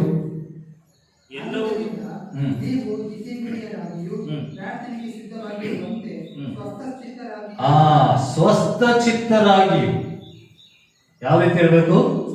ಸ್ವಸ್ಥ ಬುದ್ಧಿ. ತೆಲುಗಲ್ಲಿ ಸ್ವಸ್ಥ ಬುದ್ಧಿ ಉಳ್ಳವರಾಗಿ. ನಿಮ್ಮ ಬುದ್ಧಿಗೆ ಸ್ವಸ್ಥತೆ ಬೇಕು. ನಮ್ಮ ಬುದ್ಧಿಗೆ ಏನ್ ಬೇಕು? ಸ್ವಸ್ಥತೆ ಬೇಕು. ನಮ್ಮ ಬುದ್ಧಿಗೆ ಸ್ವಸ್ಥತೆ ಬೇಕು. ಹಲ್ಲೆಲೂಯಾ. ಬುದ್ಧಿಗೆ ಸ್ವಸ್ಥತೆ ಇಲ್ಲ ಅಂದ್ರೆ ನಿದ್ದೆ ಮಾಡ್ತಾ ಇರ್ತಾರೆ. ಬುದ್ಧಿಗೆ ಸ್ವಸ್ಥತೆ ಇದ್ರೆ ಎಚ್ಚರವಾಗಿದ್ದು ಪ್ರಾಪ್ತಿ ಮಾಡ್ತಾರೆ. ಹಂಗಂತ ನಿದ್ದೆನೇ ಮಾಡಲ್ಲ ಅಂತಲ್ಲ, ನಿದ್ದೆ ಸಾಕಷ್ಟು ಮಾಡ್ತೀವಿ, ನಮ್ಗೆ ಅಗತ್ಯತೆ ಇದ್ರೆ ಮಾಡ್ತೀವಿ. ಒಂದು ವೇಳೆ ನಿದ್ದೆ ಕೆಟ್ಟಿ ಆದ್ರೂ ನಾವು ದೇವರ ರಾಜ್ಯಕ್ಕಾಗಿ ಪ್ರಯಾಸ ಪಡಬೇಕು. ಅದು ಸ್ವಸ್ಥ ಬುದ್ಧಿ. Hallelujah, hallelujah. ಅದು ಸ್ವಸ್ಥ ಬುದ್ಧಿ. ನಾನು ರಾತ್ರಿ ನಿದ್ದೆಗೆಟಕ್ಕೆ ಆಗಲ್ಲ ಅಂತ ಕೆಲವರು ಇರ್ತಾರೆ. ರೋಗದ ಬುದ್ಧಿ ಅದು. ದೇವರಿಗಾಗಿ ಹಗಲು ರಾತ್ರಿ ಪ್ರಯಾಸ ಪಟ್ಟರು ದೇವರ ಶಿಷ್ಯರು, ಯೇಸು ಕ್ರಿಸ್ತನ ಶಿಷ್ಯರು. ಎಷ್ಟೋ ಜನ ಸೇವಕರು ಹಗಲು ರಾತ್ರಿ. ಒಂದು ವೇಳೆ ಮನೆಯಲ್ಲಿದ್ರು ರಾತ್ರಿ ಎಷ್ಟು ಟೈಮ್ ಆಗುತ್ತೋ ಗೊತ್ತಿಲ್ಲ. ನಿನ್ನೆ ರಾತ್ರಿ ನಾನು ಬೇಗ ಮಲಗಿ ಬೆಳಗ್ಗೆ ಬೇಗ ಇದ್ದಾಳೋಣ ಅಂತ ಅನ್ಕೊಂಡೆ, ನಿದ್ದೆನೇ ಬರ್ತಾ ಇಲ್ಲ. ಅಭ್ಯಾಸ ಆಗಿದೆ. 12, 1, 2 ಅಭ್ಯಾಸ ಆಗ್ಬಿಟ್ಟಿದೆ ಅದು. ಒಂದು ವೇಳೆ ನಾನು ಬೇಗ ಮಲಗೋಣ ಅಂತ ಮಲಗರು ನಿದ್ದೆ ಬಂದಿಲ್ಲ ರಾತ್ರಿ, ಮತ್ತೆ ಎದ್ದು ಕೂತ್ಕೊಂಡು ಬೈಬಲ್ ಓದ್ಕೊಂಡೆ. ಹಲ್ಲೆಲೂಯಾ. ನಮಗೆ ನಿದ್ದೆ ಬೇಕು, ಆದರೆ ಶಾಶ್ವತವಾದ ವಿಶ್ರಾಂತಿ ಒಂದು ದಿನ ಇದೆ. ಅಲ್ಲಿವರೆಗೂ ಸಾಕಷ್ಟು ನಮ್ಗೆ ಅಡ್ಜಸ್ಟ್ಮೆಂಟ್ ಮಾಡ್ಕೊಂತ, ನಿದ್ದೆ ಎಷ್ಟೆಷ್ಟು ಬೇಕೋ ಅಷ್ಟಷ್ಟು ಅಡ್ಜಸ್ಟ್ಮೆಂಟ್ ಮಾಡ್ಕೊಂತ ದೇವರ ರಾಜ್ಯಕ್ಕಾಗಿ ಸ್ವಸ್ಥ ಚಿತ್ತರಾಗಿರ್ಬೇಕು. ಹಲ್ಲೆಲೂಯಾ. ರೋಗಿಗೆ ಡಾಕ್ಟರ್ ಏನ್ ಹೇಳ್ತಾನೆ ಗೊತ್ತಾ? ನೀವು ಬೆಡ್ ರೆಸ್ಟ್ ತಗೋಬೇಕು. ರೋಗಿಗೆ ಹೇಳೋ ಮಾತು, ನೀನೇನ್ ತಗೋಬೇಕು? ಬೆಡ್ ರೆಸ್ಟ್ ಅಲ್ಲಿ ಇರ್ಬೇಕು. ನೀನು ತುಂಬಾ ರೆಸ್ಟ್ ಅಲ್ಲಿ ಇರ್ಬೇಕು, ಅಡ್ಮಿಟ್ ಆಗ್ಬೇಕು. ಯಾಕೆ ಮನೆಗೆ ಹೋಗಿ ಓಡಾಡ್ತೀನಿ, ನೀನು ಇಲ್ಲೇ ಇತ್ತು ಅಡ್ಮಿಟ್ ಆಗ, ಇಲ್ಲೇ ಮಂಚದ ಮೇಲೆ ಮಲಗಿರಿ. ರೆಸ್ಟ್ ಬೇಕು. ನೀನು ರೋಗಿ, ಆತ್ಮ ಸಂಬಂಧವಾದಂತ ರೋಗಿ ಹಿಂಗೇನೆ ಪ್ರೇಯರ್ ಮಾಡ. ಎಲ್ಲದಕ್ಕೂ ಅಂತ್ಯವು ಸಮೀಪವಾಗಿದೆ. ಯಾವುದಕ್ಕೆ? ಎಲ್ಲದಕ್ಕೂ. ಯಾವುದಕ್ಕೆ ಹೇಳ್ರಿ? ಎಲ್ಲದಕ್ಕೂ ಅಂದ್ರೆ ಈ ಲೋಕದಲ್ಲಿ ನಾವು ನೋಡ್ತಾ ಇರೋದು, ನೋಡದೇ ಇರೋದು ಎಲ್ಲದಕ್ಕೂ, ಟೋಟಲ್ ಪ್ರಪಂಚಕ್ಕೇನೆ, ಲೋಕಕ್ಕನೇ ಅಂತ್ಯ ಸಮೀಪವಾಗಿದೆ. ಸ್ವಸ್ಥ ಬುದ್ಧಿ ಉಳ್ಳವರಾಗಿ. ಹಲ್ಲೆಲೂಯಾ. ಸ್ವಸ್ಥ ಬುದ್ಧಿಯುಳ್ಳವರಾಗಿರ್ರಿ. ಸ್ವಸ್ಥತೆ ಇಲ್ಲದವನು ಎಲ್ಲಿರ್ತಾನೆ? ಸಮಾಧಿಗಳಲ್ಲಿ. ಸೇನೆ ದೆವ್ವ ಹಿಡಿದವನು ಎಲ್ಲಿದ್ದ? ಸಮಾಧಿಗಳಲ್ಲಿ. ಮೈಯೆಲ್ಲ ಗಾಯ ಮಾಡ್ಕೊಂಡು, ಚೈನಲ್ಲಿ ಕಟ್ಟಾಕಿದ್ರು ಸಹ ಅದನ್ನ ಕಟ್ ಮಾಡ್ಕೊಂತ, ಕಲ್ಲುಗಳು ತಗೊಂಡು ಮೈಯೆಲ್ಲ ಕೆರ್ಕೊಂತ ಗಾಯಗಳು ಮಾಡ್ಕೊಂಡು ಸಮಾಧಿಗಳಲ್ಲಿ ಓಡಾಡ್ತಿದ್ದವನು. ಸ್ವಸ್ಥತೆ ಹೊಂದಿದ ಮೇಲೆ ಅವನು ಎಲ್ಲಿದ್ದ? ಯೇಸು ಕ್ರಿಸ್ತನ ಪಾದಗಳ ಬಳಿ. ಹಲ್ಲೆಲೂಯಾ. ಸ್ವಸ್ಥತೆ ಇರೋನು ಎಚ್ಚರವಾಗಿದ್ದು ಪ್ರಾರ್ಥನೆ ಮಾಡ್ತಾನೆ. ಪ್ರಾರ್ಥನೆ ಮಾಡ್ತಿದ್ದೀವ ನಾವು? ಪ್ರಾರ್ಥನೆ ಮಾಡ್ತಿದ್ವ? ಮೊನ್ನೆ ಒಂದು ದಿನ ಗುರುವಾರ ಒಬ್ರು ತುಂಬಾ ಒಂದು 2 ವಾರದಿಂದ ಹೇಳ್ತಿದ್ರು, ನಮ್ಮ ಮನೆಗೆ ಬಂದು ಪ್ರೇಯರ್ ಮಾಡ್ರಿ. ಸರಿ, ಗುರುವಾರ ಹೋಗಿದ್ವಿ. 7 ಗಂಟೆಗೆ ಹೋಗಿ. ಸರಿ, ಅವರಿಗೆ ದೇವರು ವಾಕ್ಯ ಮಾತಾಡ್ತಾ ಸುಮಾರು ಎಷ್ಟು 10 ಗಂಟೆ ಆಯ್ತು. 9:15 ಅಲ್ಲಿಂದನೇ ಸ್ಟಾರ್ಟ್ ಮಾಡ್ಕೊಂಡ್ರು. 3 ಜನ ಅವ್ರ ಫ್ಯಾಮಿಲಿ, 3 ಜನ, 2 ವಾಕ್ಯ ಕೇಳ್ತಿದ್ದಾರೆ. ನಮ್ಮನ್ನ ಒತ್ತಾಯ ಮಾಡಿ ಕರೆದವರು ಆಗ್ಲೇ ಎಷ್ಟು ಟೈಮ್ ಅವಾಗ? 9:30ಗೆ ಶುರುವಾಗಿ ಒಂದ್ಸರಿ ನಂದಿ ಎದ್ದಿ ನನಗೆ ಬಲವಂತ ಮಾಡಿ ಒತ್ತಾಯ ಮಾಡಿ 2 ವಾರದಿಂದ ಫೋನ್ಗಳು ಮಾಡಿ ಸರಿ, ನಾನು ಅವ್ರ ವಿಷಯ ಪ್ರೇಯರ್ ಮಾಡ್ತಿದ್ದೆ. ಆಮೇಲೆ ಹೋದ್ವಿ, ನಾವು ಒಂದು ಫ್ಯಾಮಿಲಿ ಸಮೇತ ಹೋದ್ವಿ. 9:30ಗೆ ಇದು ನಾನು ನೋಡಿದೆ. ಸರಿ, ಕೇಳೋರು ಇನ್ನಿಬ್ರು ಇದಾರಲ್ಲ, ಅವ್ರಿಗೆ ನಾನು ವಾಕ್ಯ ಹೇಳ್ತಿದ್ದೆ, ಅವ್ರು ಇಂಟ್ರೆಸ್ಟ್ ಇಂದ ಕೇಳ್ತಾ ಇದ್ದಾರೆ. ಮನೆಗೆ ಬರ್ಬೇಕಾದ್ರೆ ಇವ್ರು ಅಂತಾರೆ, ಅವ್ರು ನಿದ್ದೆ ಮಾಡ್ತಿದ್ರು ಬಿಡ್ತಾ ಇಲ್ಲ ಅಪ್ಪ. ಆ ವಾಟಿ ನಿದ್ದೆ ಮಾಡ್ತಿದ್ರು ಬಿಡ್ತಾ ಇಲ್ಲ. ನಿದ್ದೆ ನೋಡಿ, ರಾತ್ರಿ 9:30 ಆಯ್ತು. ತೂಕಟ್ಟಿ. ಹಲ್ಲೆಲೂಯಾ. ಎಚ್ಚರವಾಗಿರ್ರಿ. 1 ಗಂಟೆ ಆದ್ರೆ ಎಚ್ಚರವಾಗಿರೋದು ಬೇಡವಾ? 1 ಗಂಟೆ ಆದ್ರೆ ನಮ್ಮನ್ನು ಕರೆಸ್ಕೊಂಡು, ನನಗೆ ಒಂದು ವಾಕ್ಯ ನೆನಪಾಯ್ತು, ಯೆರೆಮೀಯ ಗ್ರಂಥದಲ್ಲಿ ಸೇವಕನ್ನ ಕರೆಸ್ಕೊಂಡು ಅವ್ರ ವಾಕ್ಯ ಕೇಳ್ತಾ ಇರ್ತಾರಂತೆ. ಆದ್ರೆ ಆ ಮಾತನ್ನ ಅನುಸರಿಸುದಿಲ್ಲ. ಅವರ ದೃಷ್ಟಿಯಲ್ಲಿ ಸೇವಕರು ಏನಾಗಿದಾರಂತೆ? ಹಾವುಗಳ ಮುಂದೆ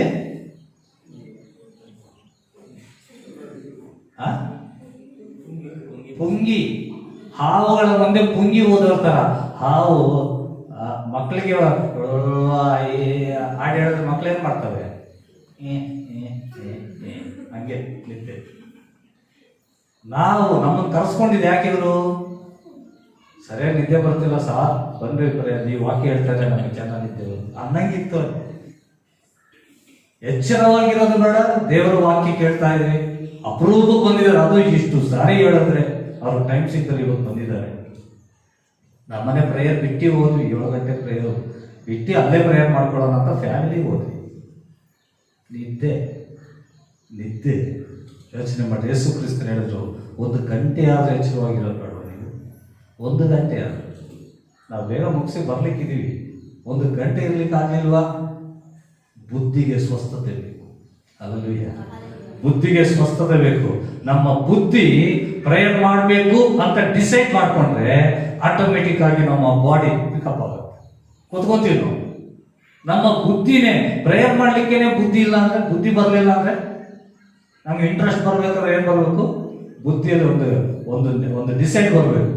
ನಾವಿವತ್ತು ಪ್ರೇಯರ್ ಮಾಡಬೇಕು, ಫಾಸ್ಟಿಂಗ್ ಇರಬೇಕು ಅನ್ಕೊಂತೀವಿ, ಉಪವಾಸ. ಇವತ್ತು ನಾವು ಉಪವಾಸ ಇರಬೇಕು ಅಂದ್ರೆ ಏನ್ ವಾಸನೆಗಳು ಬರಲಿ, ಎಂತ ಸಂದರ್ಭ ಬರಲಿ, ನಮ್ಮಲ್ಲಿ ಒಂದು ಏನದು ಸೆಲ್ಫ್ ಕಂಟ್ರೋಲ್ ಇರುತ್ತೆ. ಇಲ್ಲ, ನಾವು ಫಾಸ್ಟಿಂಗ್ ಇರಬೇಕು. ಆಮೇಲೆ ನಮ್ಮನ್ನು ನಾವೇ ಅನ್ಕೊಂತೀವಿ, ಆಗ್ಲಿ ಈ 3 ದಿನ ತಾನೇ ಆಗ್ಲಿ, ಆಮೇಲೆ ಇಂಥ ಡಬಲ್ ಬಿರಿಯಾನಿ ಮಾಡ್ಕೊಂತೀವಿ. ವಾಸನೆ ಎಷ್ಟಾದ್ರೂ ಬರಲಿ, 3 ದಿನ ತಾನೇ ಅಲ್ವಾ?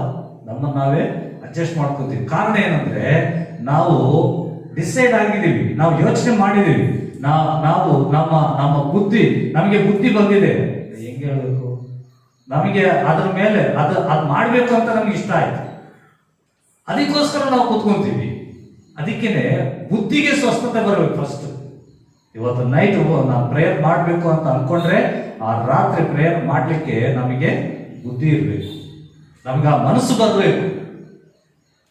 ನಮಗೆ ಮನಸ್ಸೇ ಬಂದಿಲ್ಲ ಅಂದ್ರೆ ಕೂತ್ಕೊಳ್ಳೋಕ್ಕಾಗಲ್ಲ. ಮನಸ್ಸಿಲ್ಲಾದ್ರೆ ಕೂತ್ಕೊಳ್ಳೋಕ್ಕಾಗಲ್ಲ. ಚಿಕ್ಕ ಮಕ್ಳು ಇರ್ತವೆ, ತಗೊಂಡೋಗಿ ಶಿಶ್ವಾರ ಬಿಟ್ಟು ಬರ್ತಾರೆ, ಅವನಿಗೆ ಇಷ್ಟ ಇರಲ್ಲ, ದಾರಿ ಉದ್ದಕ್ಕೆ ಆಡ್ಕೊಂತಾನೆ ಓಡ್ತಾನೆ. ಶಿಶ್ವಾರ ಕೂರಿಸ್ತಾರೆ. ನಮ್ಮ ಸಿಮಿ ಮಗನಿಗೆ ಹಂಗೆ ಕೂರಿಸಿದ್ರು. ಕೂರಿಸಿದ್ರೆ ಅವನು ಆ ಗೇಟ್ ಅದು ಯಾವ್ದು ಹಾಸ್ಟೆಲ್, ಅಲ್ಲಿ ಗೇಟ್ ದಾಟಿ ಓಡ್ ಬಂದ್ಬಿಟ್ಟಿದ್ದಾರೆ ಮನೆಗೆ. ಅಲ್ಲಿಂದ ಅವ್ರು ಫೋನ್ ಮಾಡಿ ನಿಮ್ಮ ಮಗ ಎಸ್ಕೇಪ್ ಆಗ್ಬಿಟ್ಟಿದ್ದಾರೆ. ಇವನು ಸಿಂಗಿಲಿಂದ ಹೋದ್ರೆ ಮೈದಾನದಲ್ಲಿ ಬರ್ತಾ ಇದ್ದಾರೆ. ಕೂರಕ್ಕೆ ಇಷ್ಟ ಇಲ್ಲ ಅಂದ್ರೆ ಹೆಂಗ ಬೇಕಾದ ತಪ್ಪಿಸ್ಕೊಂಡ್ ಬರ್ತಾರೆ. ನಾವು ಅಷ್ಟೇನೆ, ಪ್ರಾರ್ಥನೆ ಮಾಡ್ಲಿಕ್ಕೆ ನಮ್ಗೆ ಮನಸ್ಸಿಲ್ಲ ಅಂದ್ರೆ ಕೂರೋದೇ ಇಲ್ಲ. ಒಂದ್ ವೇಳೆ ಬಲವಂತವಾಗಿ ಪ್ರೇರಣೆ ಕೂತ್ಕೊಂಡ್ರು ಆಲೋಚನೆ ಎಲ್ಲೆಲ್ಲೋ ಹೋಗ್ತಾ ಇರುತ್ತೆ. ಬುದ್ಧಿಗೆ ಏನ್ ಬೇಕು? ಸ್ವಸ್ಥತೆ ಬೇಕು. ಅಲ್ಲೂಯ್ಯ. ನಮ್ಮ ಬುದ್ಧಿ ಸ್ವಸ್ಥತೆ, ಬುದ್ಧಿ ಒಳ್ಳೆದಾಗಿ ಇಲ್ಲ ಅಂದ್ರೆ ಯೆಶಾಯನ ಗ್ರಂಥ 44:20 ಬರೆಯಲ್ಪಟ್ಟಿದೆ, ಅವನ ಬುದ್ಧಿ ಬೂದಿ ತಿಂತಾ ಇದೆ, ಅವನನ್ನ ಆ ಬುದ್ಧಿ, ಅವನ ಮನಸ್ಸು ಕೆಟ್ಟ ಮಾರ್ಗಕ್ಕೆ ಕರ್ಕೊಂಡು ಹೋಗ್ತಾ ಇದೆ. ಎಲ್ಲಿ ಕರ್ಕೊಂಡು ಹೋಗ್ತಿದೆ? ಕೆಟ್ಟ ದಾರಿಗೆ. ಹೋದ್ರೆ ಆ ಮಾತು ಏನಿದೆ ಅಲ್ಲಿ? ಅವನು ತಿನ್ನುವುದು ಬೂದಿಯೇ, ಮೋಸಕ್ಕೆ ಒಳಗಾದ ಹೃದಯವು, ಗಮನಿಸಿ, ಮೋಸಕ್ಕೆ ಒಳಗಾದ ಹೃದಯವು ಅವನಿಗೆ ದಾರಿ ತಪ್ಪಿಸಿದೆಯಂತೆ. ನಿನ್ನ ಬುದ್ಧಿಗೆ ಸ್ವಸ್ಥತೆ ಇಲ್ಲ ಅಂದ್ರೆ ನೀನು ಹೋಗೋದೆಲ್ಲ ತಪ್ಪು ದಾರಿನೇ. ನೀನು ತಿನ್ನೋದು ಅನ್ನ ಅಲ್ಲ. ಏನ್ ತಿನ್ಬೇಕು? ನಿನ್ನ ಬುದ್ಧಿಗೆ ಸ್ವಸ್ಥತೆ ಇಲ್ಲ ಅಂದ್ರೆ ನೆಬೂಕದ್ನೆಚ್ಚರ್ ತರ ಹುಲ್ಲು ತಿನ್ಬೇಕು. ಹಲ್ಲೆಲೂಯಾ. ಬುದ್ಧಿಗೆ ಸ್ವಸ್ಥತೆ ಇಲ್ಲದವನು ಏನೇನೆಲ್ಲ ಅಗಿತಾ ಇರ್ತಾರೆ, ಏನೇನೆಲ್ಲ ಉಗಿತಾ ಇರ್ತಾರೆ. ಬುದ್ಧಿಗೆ ಸ್ವಸ್ಥತೆ ಇದ್ದವನು, ಅದೇ ಸ್ವಸ್ಥ ಬುದ್ಧಿ ಉಳ್ಳವನು ದೇವರ ರಾಜ್ಯಕ್ಕಾಗಿ ದುಡಿತಾರೆ, ದೇವರ ರಾಜ್ಯವನ್ನು ಎದುರು ನೋಡ್ತಾರೆ. ಹಲ್ಲೆಲೂಯಾ. ಈ ದಿನ ನಮ್ಮ ಬುದ್ಧಿಗೆ ಸ್ವಸ್ಥತೆ ಇದೆಯಾ? ನಮ್ಮ ಬುದ್ಧಿಗೆ ಸ್ವಸ್ಥತೆ ಇದೆಯಾ? ಸ್ವಸ್ಥ ಬುದ್ಧಿ ಇರುವವನು ಮುಖ್ಯವಾಗಿ ಫಸ್ಟ್ ಅವನು ಮಾಡೋ ಕೆಲಸ ಏನಂದ್ರೆ ಎಚ್ಚರವಾಗಿದ್ದು ಪ್ರಾರ್ಥನೆ ಮಾಡ್ತೇನೆ. ಈಗ ನೀವು ಡಿಸೈಡ್ ಮಾಡ್ಕೋಬೇಕು, ನನ್ನಲ್ಲಿ ಸ್ವಸ್ಥ ಬುದ್ಧಿ ಇದೆಯಾ? ಡಿಸೈಡ್ ಮಾಡ್ಕೊಳ್ರಿ. ಸ್ವಸ್ಥ ಬುದ್ಧಿ ಇರೋ ವ್ಯಕ್ತಿನೇ ಆಗಿದ್ರೆ ಮಲಗೋ ಟೈಮಲ್ಲಿ ಮಲಗ್ತೀಯ, ಬೆಳಗಿನ ಮುಂಜಾನೆ ಎದ್ದು ಪ್ರಾರ್ಥನೆ ಮಾಡ್ತೀಯ, ದೇವರೇ ಈ ದಿನದ ಕಾರ್ಯಕ್ರಮಗಳು, ಈ ದಿನ ನಮ್ಮ ರಕ್ಷಣೆ, ಬರುವಂಥ ಶೋಧನೆಗಳಲ್ಲಿ ನಾವು ತಪ್ಪಿಸ್ಕೋಬೇಕು, ಆತ್ಮಗಳ ರಕ್ಷಣೆಗಾಗಿ ನಾನು ಕೆಲಸ ಮಾಡಬೇಕು. ಪ್ರೇಯರ್ ಮಾಡ್ತೀಯ, ರಾತ್ರಿ ಪ್ರೇಯರ್ ಮಾಡ್ತೀಯ, ಹಗಲೊತ್ತು ಫ್ರೀ ಇದ್ವಾ ಪ್ರೇಯರ್ ಕೂತ್ಕೊಂತೀವಿ. ಸ್ವಸ್ಥ ಬುದ್ಧಿ. ನಮ್ಮ ಗುರಿ ಪರಲೋಕ ರಾಜ್ಯದ ವಿಷಯದಲ್ಲಿ. ಊರು ಸುತ್ತಲ್ಲ, ಸುಮ್ಮನೆ ಸುತ್ತಲ್ಲ. ಕೆಲವರು ಇರ್ತಾರೆ ಅಲ್ಲಿ ಇಲ್ಲಿ ಟೈಮ್ ಪಾಸ್ ಸುತ್ತಾ ಇರ್ತಾರೆ. ಸ್ವಸ್ಥ ಬುದ್ಧಿ ಉಳ್ಳವನು ಮಾಡೋ ಕೆಲಸ ಅಲ್ಲ. ಸ್ವಸ್ಥ ಬುದ್ಧಿ ಉಳ್ಳವನು ಆ ಸೇನಾ ದೆವ್ವಗಳು ಬಿಟ್ಟ ಮೇಲೆ ಸ್ವಸ್ಥ ಬುದ್ಧಿ ಬಂದಂತ ಅವನು ಯೇಸು ಸ್ವಾಮಿ ಪಾದದ ಬಳಿಯಲ್ಲಿ ಬಿದ್ದಿದ್ದ. ನಾನು ಬಿಟ್ಟೋಗಲ್ಲ ನಿನಗೆ ಅಂತ ಯೇಸು ಸ್ವಾಮಿನೇ ಕಳಿಸ್ತಾರೆ. ಇಲ್ಲ, ನೀನು ಗ್ರಾಮಕ್ಕೆ ಹೋಗು. ಆತನೇ ಬಲವಂತ ಮಾಡಿ ಕಳಿಸ್ತಾ ಇದ್ದಾರೆ. ಅಲ್ಲಿವರೆಗೂ ಹೋಗಲ್ಲ. ಪ್ರಾರ್ಥನೆ ಜೀವಿತವನ್ನು ಬಿಡೋದಿಲ್ಲ. ಸ್ವಸ್ಥ ಬುದ್ಧಿ ಇರೋದು. ಸ್ವಸ್ಥ ಬುದ್ಧಿ ಇಲ್ಲದೆ ಇರೋನೆ ಸಮಾಧಿಗಳ ಹತ್ರ. ಸಮಾಧಿಗಳ ಹತ್ರ ಅರ್ಥ ಏನು? ಪಾಪಿಗಳ ಮಧ್ಯ ಅಲ್ವಾ? ಪಾಪ ಮಾಡೋ ಜನಗಳ ಮಧ್ಯೆ. ಅಂದ್ರೆ ಕೆಲಸ ಇದ್ರೆ ಹೋಗ್ಬರೋದು ಬೇರೆ, ಅದಲ್ಲ. ನೀವು ಸುಮ್ಮನೆ ಸುತ್ತಾಡೋ ಕೆಲಸ, ಸುಮ್ಮನೆ ಅಲ್ಲಿ ಕೂತ್ಕೊಂಡು ಇಲ್ಲಿ ಕೂತ್ಕೊಂಡು ಟೈಮ್ ಪಾಸ್ ಮಾಡೋದು. ಸ್ವಸ್ಥ ಬುದ್ಧಿ ಇಲ್ಲದೆ ಇರುವಂತ ವ್ಯಕ್ತಿ. ಯೇಸು ಶಿಷ್ಯನ ಹೇಳ್ತಿದ್ದಾನೆ, ಅಪೊಸ್ತಲನಾದಂಥ ಪೇತ್ರನ ಹೇಳ್ತಿದ್ದಾರೆ, ಎಲ್ಲದಕ್ಕೂ ಅಂತ್ಯವು ಬರ್ತಾ ಇದೆ, ದೇವರ ರಾಜ್ಯ ಸಮೀಪ ಆಗ್ತಾ ಇದೆ. ಮೊನ್ನೆ ದಿನ ಶುಕ್ರವಾರ ಮನೋಹರನ ಕೇಳ್ತಾ ಇದ್ರು, ಪಾಸ್ಟರ್ ಇವೆಲ್ಲ ಆಗ್ತಿದೆ, ಅಸಲು ಮುಂದೆ ಏನ್ ನಡೆಯುತ್ತೆ ಅಂತೇಳಿ ಹೇಳಿದ್ರ. ನೋಡ್ರಿ, ಅದೇ ಅಂತ್ಯವು ಸಮೀಪವಾಗಿದೆ. ಅಸಲು ಏನ್ ನಡೀಲಿಕ್ಕಿದೆ? ಏನಾದ್ರು ನಡೀಲಿ, ನಮ್ಮ ಗುರಿ ದೇವರ ರಾಜ್ಯ ಬರ್ತಾ ಇದೆ. ನಾವು ಎಚ್ಚರಿಕೆಯಿಂದ ಪ್ರಾರ್ಥನೆ ಮಾಡೋಣ. ಅದೇ ಪೇತ್ರನು ಹೇಳಿದ್ದು, ಅಂತ್ಯವು ಸಮೀಪವಾಗಿದೆ, ಎಲ್ಲದಕ್ಕೂ ಫುಲ್ ಸ್ಟಾಪ್ ಬರ್ಲಿಕ್ಕಿದೆ. ನಾವು ಎಚ್ಚರವಾಗಿದ್ದು ಪ್ರಾರ್ಥನೆ ಮಾಡಿದರೆ ದೇವರ ರಾಜ್ಯವನ್ನು ನಾವು ಹೊಂದಿಕೊಳ್ತೀವಿ. Hallelujah, hallelujah. ಅದರಲ್ಲಿರುವಂತಹ ರೋಗಿಗಳನ್ನ ಗುಣಪಡಿಸಿರಿ ಅಂದ್ರೆ ಅರ್ಥ ಏನು? ನಮ್ಮಲ್ಲಿರುವಂತ ಆ ರೋಗದ ಕಾರ್ಯಗಳು, ದೇವರ ದೃಷ್ಟಿಯಲ್ಲಿ ರೋಗದ ಕಾರ್ಯಗಳು, ಪಾಪದ ಕಾರ್ಯಗಳು, ಅನೀತಿ ಕಾರ್ಯಗಳು, ಅಧರ್ಮ ಕಾರ್ಯಗಳು, ಅವಿಧೇಯತೆ ಕಾರ್ಯಗಳನ್ನ ನಾವು ಬಿಡಬೇಕು. ಅವಾಗ ದೇವರ ರಾಜ್ಯದ ಸಂತೋಷವು ನಮ್ಮ ಒಳಗಡೆ ನಾವು ಅನುಭವಿಸ್ತೀವಿ. Hallelujah, hallelujah. ಎರಡನೇ ವಿಷಯ ಯೇಸು ಕ್ರಿಸ್ತನು ಹೇಳಿದ್ದು, ಲೂಕನ ಬರೆದ ಸುವಾರ್ತೆ 11ನೇ ಅಧ್ಯಾಯ 20ನೇ ವಾಕ್ಯ. ದೆವ್ವಗಳನ್ನು ಬಿಡಿಸುವುದಾದರೆ ದೇವರ ರಾಜ್ಯವು ನಿಮ್ಮ ಹತ್ತಿರಕ್ಕೆ ಬಂದಿದೆ. ನಾನು ದೆವ್ವಗಳನ್ನು ಬಿಡಿಸುವುದಾದರೆ, ನಾನು ದೆವ್ವಗಳನ್ನ ಬಿಡಿಸ್ತಾ ಇದ್ದೀನಿ, ಅದರಿಂದ ದೇವರ ರಾಜ್ಯವು ನಿಮ್ಮ ಹತ್ತಿರಕ್ಕೆ ಬಂದಿದೆ ಎಂಬುದಾಗಿ ನೀವು ಹೇಳಿದ್ರಿ. ಯೇಸು ಕ್ರಿಸ್ತನು ಹೇಳಿದ್ರು, ದೆವ್ವಗಳನ್ನ ಓಡಿಸುವಂತ ಆ ಸ್ಥಳದಲ್ಲಿ ದೆವ್ವಗಳನ್ನ ಬಂಧಿಸುವಂತ ಆ ಸ್ಥಳದಲ್ಲಿ ದೇವರ ರಾಜ್ಯ ಇರುತ್ತೆ. Hallelujah, hallelujah. ನಾವು ದೆವ್ವಗಳನ್ನ ಓಡಿಸುವುದಾದರೆ ದೇವರ ರಾಜ್ಯ ನಮ್ಮ ಮಧ್ಯದಲ್ಲಿ ಇರುತ್ತೆ. ನಾವು ಸಾಧಾರಣವಾಗಿ ಯಾರ ಮೈ ಮೇಲಾದ್ರೂ ದೆವ್ವ ಬಂದ್ರೆ ಜುಟ್ಟಿಡ್ಕೊಂಡು ಹೋಗಿ ಯೇಸು ನಾಮದಲ್ಲಿ, ಇದು ನಾವು ಓಡಿಸುವಂತ ಅಲ್ವಾ, ಇದು ನಾವು ಓಡಿಸುವಂತ ಕೆಲಸ. ಆದ್ರೆ ಯೇಸು ಕ್ರಿಸ್ತನ ಹೇಳುವಂತ ಮಾತೇನಂದ್ರೆ, ಸೈತಾನನ ನಮ್ಮನ್ನ ಪ್ರೇರೇಪಿಸುವಾಗ,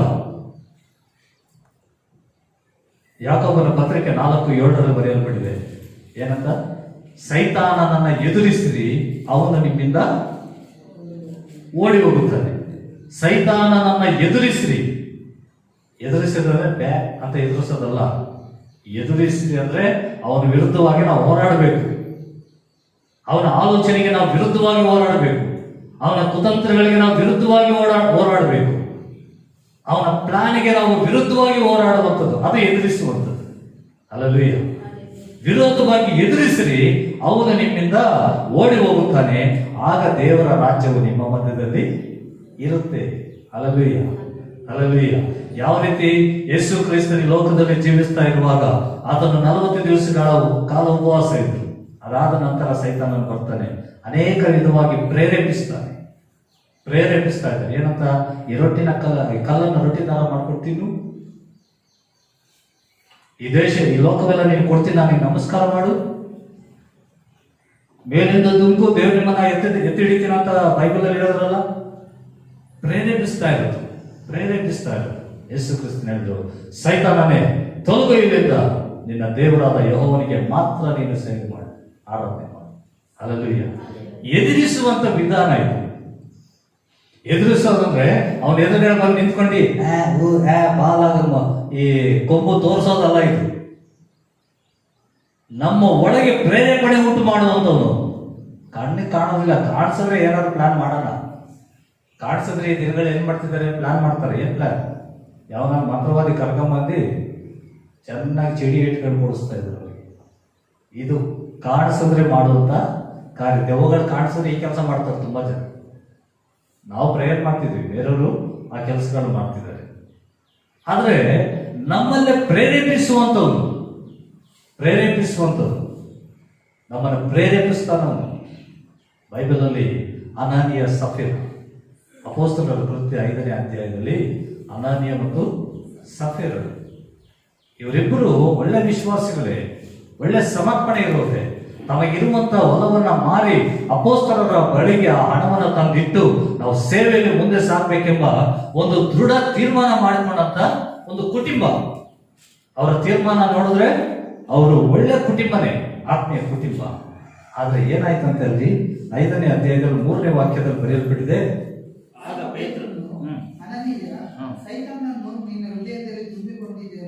ನಿಮ್ಮ ಹೃದಯದಲ್ಲಿ ತುಂಬಿಕೊಂಡಿದ್ದೇನೆ. తెలుగులో బయలుపడితే సాతాను మీ హృదయములను ఎందుకు ಪ್ರೇರೇಪಿಸು. ಸೈತಾನನು ನಿಮ್ಮ ಹೃದಯಗಳನ್ನ ಪ್ರೇರೇಪಿಸ್ತಾನೆ. ಸೈತಾನ ಪ್ರೇರೇಪಿಸ್ತಾನೆ. ಇರೋದೆಲ್ಲ ಕೊಟ್ಬಿಟ್ರೆ ನಾಳೆ ಏನ್ ತಿಂತೀಯ ನೀನು? ನನಗೆ ದೇವರ ಮೇಲೆ ನಂಬಿಕೆ ಇದೆ, ನಾನು ಇರೋದನ್ನ ದೇವರ ಸೇವೆಗಾಗಿ ಖರ್ಚು ಮಾಡ್ತಾ ಇದ್ದೀನಿ, ಒಂದು ದಿನ ದೇವರು ನನಗೆ ಪ್ರತಿಫಲ ಕೊಡ್ತಾರೆ. ಪಕ್ಕದಲ್ಲಿ ಇನ್ನೊಬ್ಬ ಹೇಳ್ತಾರೆ, ಎಲ್ಲ ಈ ತರ ಕೊಟ್ಕೊಂತ ಹೋದ್ರೆ ನಾಳೆ ದಿನ ಹೆಂಗೆ ನಿನ್ಗೆ? ಮುಂಚೆ ನಾವೇನ್ ಹೇಳಿದ್ವಿ, ನನಗೆ ದೇವರ ಮೇಲೆ ನಂಬಿಕೆ ಇದೆ, ದೇವ್ರು ನಮ್ಮನ್ನು ನಡೆಸ್ತಾನೆ. ಈ ಆಲೋಚನೆ ಕೊಟ್ಟ ತಕ್ಷಣ ಹೌದಲ್ವಾ, ಒಂದು ಸ್ವಲ್ಪ ಸೈಡಿಗೆ ಇಟ್ಕೊಂಡ್ರೆ ಒಳ್ಳೇದಲ್ವಾ? ಇದು ಸೈತಾನನ ಪ್ರೇರೇಪಣೆಗೆ ಅನನೀಯ ಮತ್ತು ಸಫೀರರು ಏನಾದ್ರು ನಾಶವಾಗಬಹುದು. ಸೇವೆಗೆ ಅಂತ ಬಂದಂಥವ್ರು ನಾಶವಾಗಬಹುದು. ಅಸಲು ಅವ್ರು ತೀರ್ಮಾನನೇ ಮಾಡ್ಕೊಂಡಿಲ್ಲ ಅಂದ್ರೆ ಬೆಟರ್, ಚೆನ್ನಾಗಿತ್ತು. ಆದ್ರೆ ತೀರ್ಮಾನ ಮಾಡಿಕೊಂಡ್ರು, ಆದ್ರೆ ಅದು ಇನ್ನೂ ಒಳ್ಳೆಯದೇ. ಆದರೆ ಅವರನ್ನ ಸೈತಾನ ಪ್ರೇರೇಪಿಸಿದಾಗ ಸೈತಾನನ ಪ್ರೇರೇಪಣೆಗೆ ಅವ್ರೇನಾದ್ರು ಬಿದ್ದೋದು, ಎದುರಿಸಲಿಲ್ಲ. ಸೈತಾನ ಏನ್ ಮಾತಾಡ್ತಿದ್ಯಾ? ನಾವು ಒಂದು ಸರಿ ತೀರ್ಮಾನ ಮಾಡ್ಕೊಂಡಿದ್ವಿ, ನಮ್ಮ ಬಾಯಿಂದ ಬಂದ ಆರಿಕೆ ಪ್ರಕಾರ ನಾವು ಮಾಡ್ಬೇಕು, ಇಲ್ಲಾಂದ್ರೆ ಅದು ನಾವು ಉರುಳಾಗುತ್ತೆ.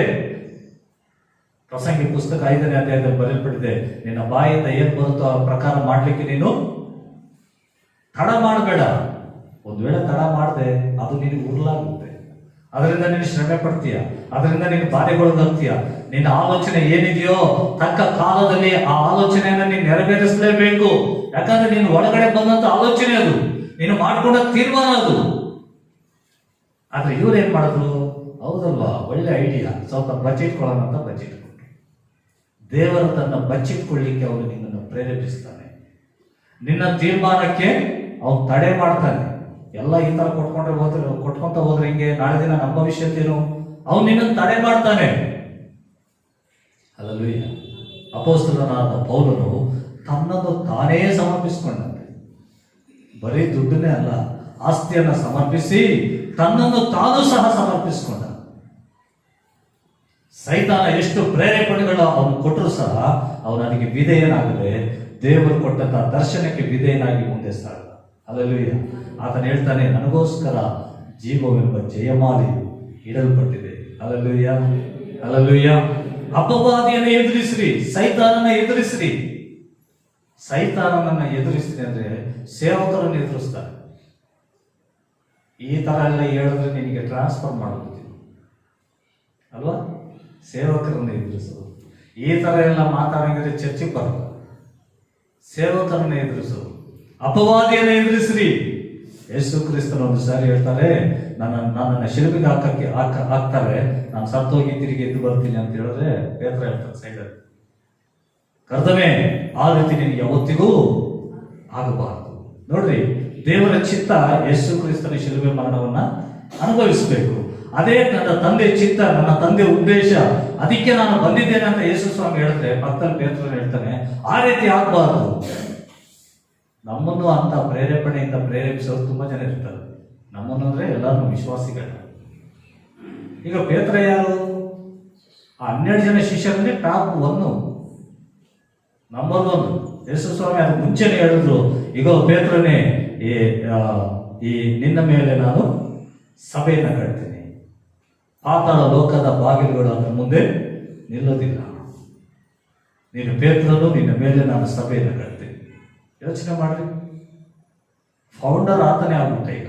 ಈಗ ನಾನೇ ನನ್ನಿಂದನೇ ಸಂಸ್ಥೆ ಇದು ಸ್ಟಾರ್ಟ್ ಆಗಬೇಕು ಅಂತ ಶ್ರೇಷ್ಠವಾದಂಥ ವ್ಯಕ್ತಿ ಆಲೋಚನೆ ಕೊಡ್ತಿದ್ದಾನೆ. ಏನಂತ? ಸ್ವಾಮಿ, ನೀನು ಸಿಲುಬೆಗೆ ಹತ್ತಬೇಡ, ನೀನು ಸಾಯೋದು ಬೇಡ, ನೀನು ನಮ್ಮ ಜೊತೆಲೇ ಇರು, ನಿಮ್ಗೆ ಏನೇನು ಬೇಕು ಅವೆಲ್ಲ ನಾನು ಮುಂದೆ ಪ್ಲಾನ್ ಮಾಡಿದ್ದೀನಿ ತಾನೆ. ಒಂದು ಗುಡಾರಗಳ ಬೆಟ್ಟದ ಮೇಲೆ ಒಂದು 3 ಗುಡಾರ ಕಟ್ತೀನಿ, ನೀನು ಇರು, ಮೋಶೆ ಇರು, ಎಲಿಯ ಇರು, ಎಲ್ಲರೂ ಇರ್ರಿ, ಆರಾಮಾಗಿರ್ರಿ. ನಮಗೇನು ಅನ್ಸುತ್ತೆ ಅವಾಗ? ಅಲ್ಲ, ಮರಣದಿಂದ ತಪ್ಪಿಸ್ಕೊಳ್ಳೋಕ್ಕೆ ಪೇತ್ರನಾದ್ರೂ ಹೆಲ್ಪ್ ಮಾಡ್ತಾ ಇದ್ದಾರೆ. ಯೇಸು ಸ್ವಾಮಿ ಅಂದ್ರು, ಏ ಸೈತಾನ ಹೋಗ ನನ್ನ ಹಿಂದೆ. ಸೈತಾನನನ್ನು ಅವ್ರು ಏನ್ ಮಾಡಿದ್ರು? ಎದುರಿಸಿದ್ರು, ವಿರುದ್ಧವಾಗಿ ಮಾತಾಡಿದ್ರು. ಹೋಗು, ನೀನು ದೇವರ ಸಂಗತಿಗಳನ್ನ ಅರ್ಥ ಮಾಡ್ಕೊಂತ ಇಲ್ಲ. ನಾವಾಗಿದ್ರೆ ಕರೆಕ್ಟಾಗಿ ಹೇಳೋದು. ಹಲ್ಲೆಲೂಯಾ. ಮನುಷ್ಯನ ಆಲೋಚನೆಗಳಿಗೆ ನಾವು ಕಿವಿಗೊಡೋರಾಗಿರಬಾರ್ದು. ದೇವರ ಆಲೋಚನೆಗೆ ನಾವು ಕಿವಿಗೊಡಬೇಕು. ದೇವರ ರಾಜ್ಯ ನಮ್ಮಲ್ಲಿ ಸ್ಥಾಪನೆ ಆಗಬೇಕಾದ್ರೆ ನನ್ನ ಪಕ್ಕದಲ್ಲಿ ನನಗೆ ಕೊಡುವಂತ ಆಲೋಚನೆಗಳು, ಆ ವ್ಯಕ್ತಿ ಎಷ್ಟೇ ಆತ್ಮೀಯನಾಗಿದ್ರು ಅದು ದೇವರ ವಾಕ್ಯಕ್ಕನುಸಾರವಾದ ಆಲೋಚನೆ ಆಗಿರ್ಬೇಕು. ಸುಮ್ಮನೆ ಆಲೋಚನೆಗಳಲ್ಲ. ನನಗೂ ಹಿಂಗೆ ಅನ್ಸುತ್ತೆ, ನನಗೂ ಹಂಗೆ ಅನ್ಸುತ್ತೆ ಅಲ್ಲ. ವಾಕ್ಯದಲ್ಲಿ ಏನಿದೆ, ಈ ಕಾರ್ಯಗಳಿಗೆ ವಾಕ್ಯವು ಯಾವ ರೀತಿ ಸಪೋರ್ಟ್ ಮಾಡುತ್ತೆ, ಇಂಥ ವ್ಯಕ್ತಿ ಮಾಡುವಂತ ಕೆಲಸಗಳಿಗೆ ವಾಕ್ಯವು ಯಾವ ರೀತಿ ಸಪೋರ್ಟ್ ಮಾಡುತ್ತೆ, ಅದನ್ನ ನಾವು ತಿಳ್ಕೊಂಡವರಾಗಿ ಆಲೋಚನೆ ಹೇಳಬೇಕು, ವಾಕ್ಯ ಪ್ರಕಾರವಾಗಿ. ಅದು ಬಿಟ್ಟು ಜನರಲ್ ಆಗಿ ಆಲೋಚನೆಗಳು ಹೇಳ್ಬಾರ್ದು. ಹಲ್ಲೆಲೂಯಾ. ದೇವರ ವಾಕ್ಯವು, ಬೈಬಲ್ ಯಾಕೆ ದೇವರು ನಮ್ಗೆ ಕೊಟ್ಟಿದ್ದು ಅಂದ್ರೆ, ಇದರಲ್ಲಿರುವಂತ ಎಲ್ಲದನ್ನ ಓದ್ಕೊಳ್ರಿ, ಇದರಲ್ಲಿರೋ ಜ್ಞಾನದಿಂದ ನೀವು ತುಂಬಿಸಲ್ಪಡ್ರಿ, ಸರ್ವ ಸತ್ಯದ ಆಳಕ್ಕೆ ನೀವು ನಡೀರಿ, ವಾಕ್ಯ ಪ್ರಕಾರವಾಗಿ ನೀವು ನಡೀರಿ. ಯಾವುದೇ ಕಾರ್ಯಗಳು ಎದುರಾದ್ರು, ಯಾವುದೇ ಸನ್ನಿವೇಶಗಳು ಎದುರಾದ್ರು ಆ ವಿಷಯದಲ್ಲಿ ದೇವರ ವಾಕ್ಯವನ್ನ ಆಧಾರ ಮಾಡಿಕೊಳ್ರಿ. ಅವಾಗ ನೀವು ಆಲೋಚನೆ ಕೊಡ್ರಿ. ದೇವರ ಆತ್ಮನಿಂದ ಆಲೋಚನೆಗಳ ತಗೊಳ್ರಿ. ಪವಿತ್ರ ಆತ್ಮನ ಆಲೋಚನೆಗೆ ನೀವು ವಿಧೇಯರಾಗಿರ್ರಿ. ಆದ್ರೆ ನಾವು ತುಂಬಾ ಸರಿ ಏನ್ ಮಾಡ್ತೀವಿ ಅಂದ್ರೆ, ಸ್ವಂತ ಆಲೋಚನೆಗಳು, ಸೈತಾನನ ನಮ್ಗೆ ಪ್ರೇರೇಪಿಸಿದ್ರೆ ನಾವು ಖುಷಿ ಆಗ್ತೀವಿ. ಯಾಕಂದ್ರೆ ಸೈತಾನ ಯಾವ್ದು ಪ್ರೇರೇಪಿಸ್ತಾನೆ ಹೇಳ್ರಿ? ಯೇಸು ಸ್ವಾಮಿನ ಬೆಟ್ಟದ ಮೇಲೆ ನಿಲ್ಲಿಸಿ ಲೋಕ ವೈಭವ ಎಲ್ಲ ತೋರಿಸಿ, ನೋಡ್ರಿ ಇದೆಲ್ಲ ನಿಂದೆ, ಇದೆಲ್ಲ ನಿಂದೆ, ನೀನ್ ನನಗೆ ನಮಸ್ಕಾರ ಮಾಡು, ಈ ದಿನಗಳಲ್ಲಿ ನಮ್ಮನ್ನ ಆ ಥರ ಕರ್ಕೊಂಡು ನಿಲ್ಲಿಸಿ ಇದೆಲ್ಲ ನಿಂದೆ ಅಂದ್ರೆ ಅವನು ನಮ್ಮನ್ನ ನನಗೆ ನಮಸ್ಕಾರ ಮಾಡೋಂಥರ ಅವನು ಹೇಳ್ಬೇಕಾಗಿಲ್ಲ, ನಾವೇ ತವಾರದ ಬಿದ್ದೋಗ್ತೀವಿ. ಯಾಕೆ ಇಷ್ಟೆಲ್ಲ ಅಬ್ಬೋ ಇಷ್ಟೆಲ್ಲ ಯಾಕೆ? ಬಂಗಾರಪ್ಪನ ಬಗ್ಗೆ ನಾವು ಕೇಳ್ತಿದ್ವಿ ಇದಕ್ಕೆ ಮುಂಚೆ, ಸ್ವರ್ಗದಲ್ಲಿ ಆ ವೈದ್ಯ ಫೋಟೋ ಇಟ್ಕೊಂಡು ಪೂಜೆ ಮಾಡೋರು, ದೇವರುಗಳ ಫೋಟೋಗಳ ಪಕ್ಕದಲ್ಲಿ ಈ ವೈದ್ಯರು ಇಟ್ಟಿರೋರು ಅಂತ ಅವಾಗಿನ ಮಾತು. ಎಲ್ಲ ಸ್ವರ್ಗದಲ್ಲಿ ಅವ್ರಿಗೆ ಬೇಕಾದ ಎಲ್ಲ ಕೆಲಸಗಳನ್ನ ಮಾಡಿಕೊಟ್ಟ ಅವರೇ ದೇವರು ಅನ್ನೋ ಲೆಕ್ಕ ಅಲ್ವಾ? ಅಲ್ಲಲ್ಲಿಯ YS ರಾಜಶೇಖರ್ ರೆಡ್ಡಿದ್ರು ಸ್ಟ್ಯಾಚ್ಯೂಗಳು ಕಟ್ಟಿದ್ರು. ಯಾಕೆ ಹೇಳ್ರಿ? ಅಷ್ಟೊಂದು ಬಡವರಿಗೆಲ್ಲ ಅಷ್ಟೊಂದು ಹೆಲ್ಪ್ ಮಾಡಿದ್ರು. ಅವ್ರದ್ದು ಸ್ವಂತ ಜಮೀನೇ 3,000 ಎಕರೆ ಕೊಟ್ಟನಂತೆ ಸರ್ಕಾರದಲ್ಲ, ಸ್ವಂತ ಜಮೀನು ದಾನ ಆದರೆ ಆ ಬಡವರಿಗಾಗಿ. ಅವ್ರದ್ದು ಒಂದು ಫೋಟೋಗಳು ಹಾಕೊಂಡು ಪೂಜೆ ಮಾಡೋರು ಇದ್ದಾರೆ. ಸೈತಾನ ಆ ಥರ ನಿಲ್ಲಿಸ್ಬಿಟ್ಟು ನೋಡಿದೆಲ್ಲ ನಿಂದೆ ಅಂದ್ಬಿಟ್ರೆ ಸೈತಾನ ಹಿಂಗೆ ನೋಡಿದ್ರೆ ಅಲ್ಲಿರಲ್ಲ ಮನುಷ್ಯ. ನಾವು ಕಾಲ ಬಿದ್ದಿರ್ತಾರೆ. ಸ್ವಾಮಿ ನೀನೇ ನಮಗೆ ಎದುರಿಸೋದಿಲ್ಲಿದೆ, ಇಲ್ಲ ಎದುರಿಸೋದಿಲ್ಲಿದೆ. ನಿನಗೆ ಸಂಬಳ ಜಾಸ್ತಿ ಮಾಡ್ತೀನಿ, ಭಾನುವಾರ ಕೆಲ್ಸಕ್ಕೆ ಬಾ ಅಂದರೆ ನೀವು ಹೆಂಗೆ ಹೇಳಿದ್ರಂಗೆ ಸರ್, ನೀವು ಹೆಂಗೆ ಹೇಳಿದ್ರೆ ದುಡ್ಡು ಕೊಡ್ತೀವಿ ಅಥವಾ ಏನಾದರೂ ಒಂದು ಪ್ರಯೋಜನವಾದದ್ದು ಕೊಡ್ತೀವಿ ಅಂದರೆ ನೀವು ಹೆಂಗೆ ಹೇಳಿದ್ರಂಗೆ. ಸೈತಾನ ಯೇಸು ಸ್ವಾಮಿ ಹೇಳ್ತಿದ್ದಾರೆ, ಸೈತಾನನೇ ಹೋಗ್ ನನ್ನಿಂದ. ಎದುರಿಸ್ತಾ ಇದೀವ? ಸೈತಾನನ ಎದುರಿಸಿದ್ರೇನೆ ಅವನು ಓಡೋಗ್ತಾನೆ. ಅವಾಗ ದೇವರ ರಾಜ್ಯವು ನಮ್ಮ ಮಧ್ಯದಲ್ಲಿ ಇರುತ್ತೆ. Alleluia, alleluia. ನಮ್ಮ ಪಕ್ಕದಲ್ಲಿ ಪ್ರೇರೇಪಿಸೋರು ಇರ್ತಾರೆ, ಅವ್ರು ಯಾರೇ ಆಗಿರ್ಬೋದು. ಅದು ಒಳ್ಳೇದ ಕೆಟ್ಟದ್ದು ಅನ್ನೋದು ವಾಕ್ಯ ಪ್ರಕಾರ ನಾವು ತಿಳ್ಕೋಬೇಕು. ಹೇಳಿದ್ದೆಲ್ಲ ಒಳ್ಳೇದಲ್ಲ, ಒಳ್ಳೆಯವ್ರು ಹೇಳಿದ್ರೆ ಒಳ್ಳೇದು ಅಂತನೂ ಅಲ್ಲ. ನಾನು ಹೇಳೋ ಮಾತಾಗಿದ್ರು ನೀವೇನು ಮಾಡಬೇಕು? ವಾಕ್ಯ ಪ್ರಕಾರ. ಪೌಲ ಶೀಲರು ಮಾತಾಡ್ತಾ ಇದ್ರೆ ಥೆಸಲೋನಿಕ ಸಭೆಯವರು, ಬೆರೆಯ ಸಭೆಯವರು ಯಾವ ರೀತಿ ಅಂಗೀಕಾರ ಮಾಡಿಕೊಂಡ್ರು? ಅವ್ರು ಹೇಳಿದ ಪ್ರಕಾರ ಇದೆಯೋ ಇಲ್ಲವೋ ಅಂತ ಪರಿಶೀಲನೆ ಮಾಡೋದಂತೆ. ಅಲ್ಲಲ್ಲೂಯ್ಯ. ಒಂದು ವೇಳೆ ಸೈತಾನ ನಮಗೆ ದುರುಪದೇಶ ಕೊಡ್ತಾ ಇದ್ದಾನೇನೋ. ಪೌಲನು ಹೇಳ್ತಾನೆ, ನಾವು ಯಾವುದೋ ಕಥೆಗಳನ್ನ ನಿಮ್ಗೆ ಹೇಳ್ತಾ ಇಲ್ಲ, ದೇವರ ಆತ್ಮನಿಂದ ಪ್ರೇರೇಪಣೆ ಉಳ್ಳವರಾಗಿ ನಿಮ್ಗೆ ಹೇಳ್ತಾ ಇದ್ದೀವಿ. ಅಲ್ಲಲ್ಲೂಯ್ಯ. ದೇವರ ಆತ್ಮ ಪ್ರೇರೇಪಣೆ ನಮಗೆ ಬೇಕು. ಪರಿಶುದ್ಧಾತ್ಮನ ಪ್ರೇರೇಪಣೆಯಿಂದ ನಾವು ಮುಂದೆ ಸಾಗಬೇಕು. ನಮ್ಮ ಆಲೋಚನೆಗಳು ಸ್ವಂತ ಆಲೋಚನೆಗಳಾಗಿರಬಾರ್ದು, ದೇವರಿಂದ ಬಂದ ಆಲೋಚನೆಗಳಾಗಿರ್ಬೇಕು. ಸೈತಾನನನ್ನು ನಾವೇನ್ ಮಾಡಬೇಕು? ಎದುರಿಸಬೇಕು.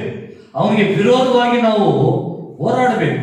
ಅವಾಗ ದೇವರ ರಾಜ್ಯವು ನಮ್ಮ ಮಧ್ಯದಲ್ಲಿ ಇದೆ. Hallelujah, hallelujah. ನಯ ನುಡಿ ಮಾತುಗಳಿಗೆ ವಿಧೇಯರಾಗೋದಲ್ಲ, ಇಷ್ಟ ಬಂದ ಹಾಗೆ ನಮ್ಮ ಪ್ರವರ್ತನೆ ಇರೋದಲ್ಲ. ಸೇವಕರ ಕಠಿಣ ಮಾತುಗಳಿಗೆ ತಿರುಗಿ ಬಿಡುವಂತ ಸ್ವಭಾವ ಆಗಿರಬಾರ್ದು.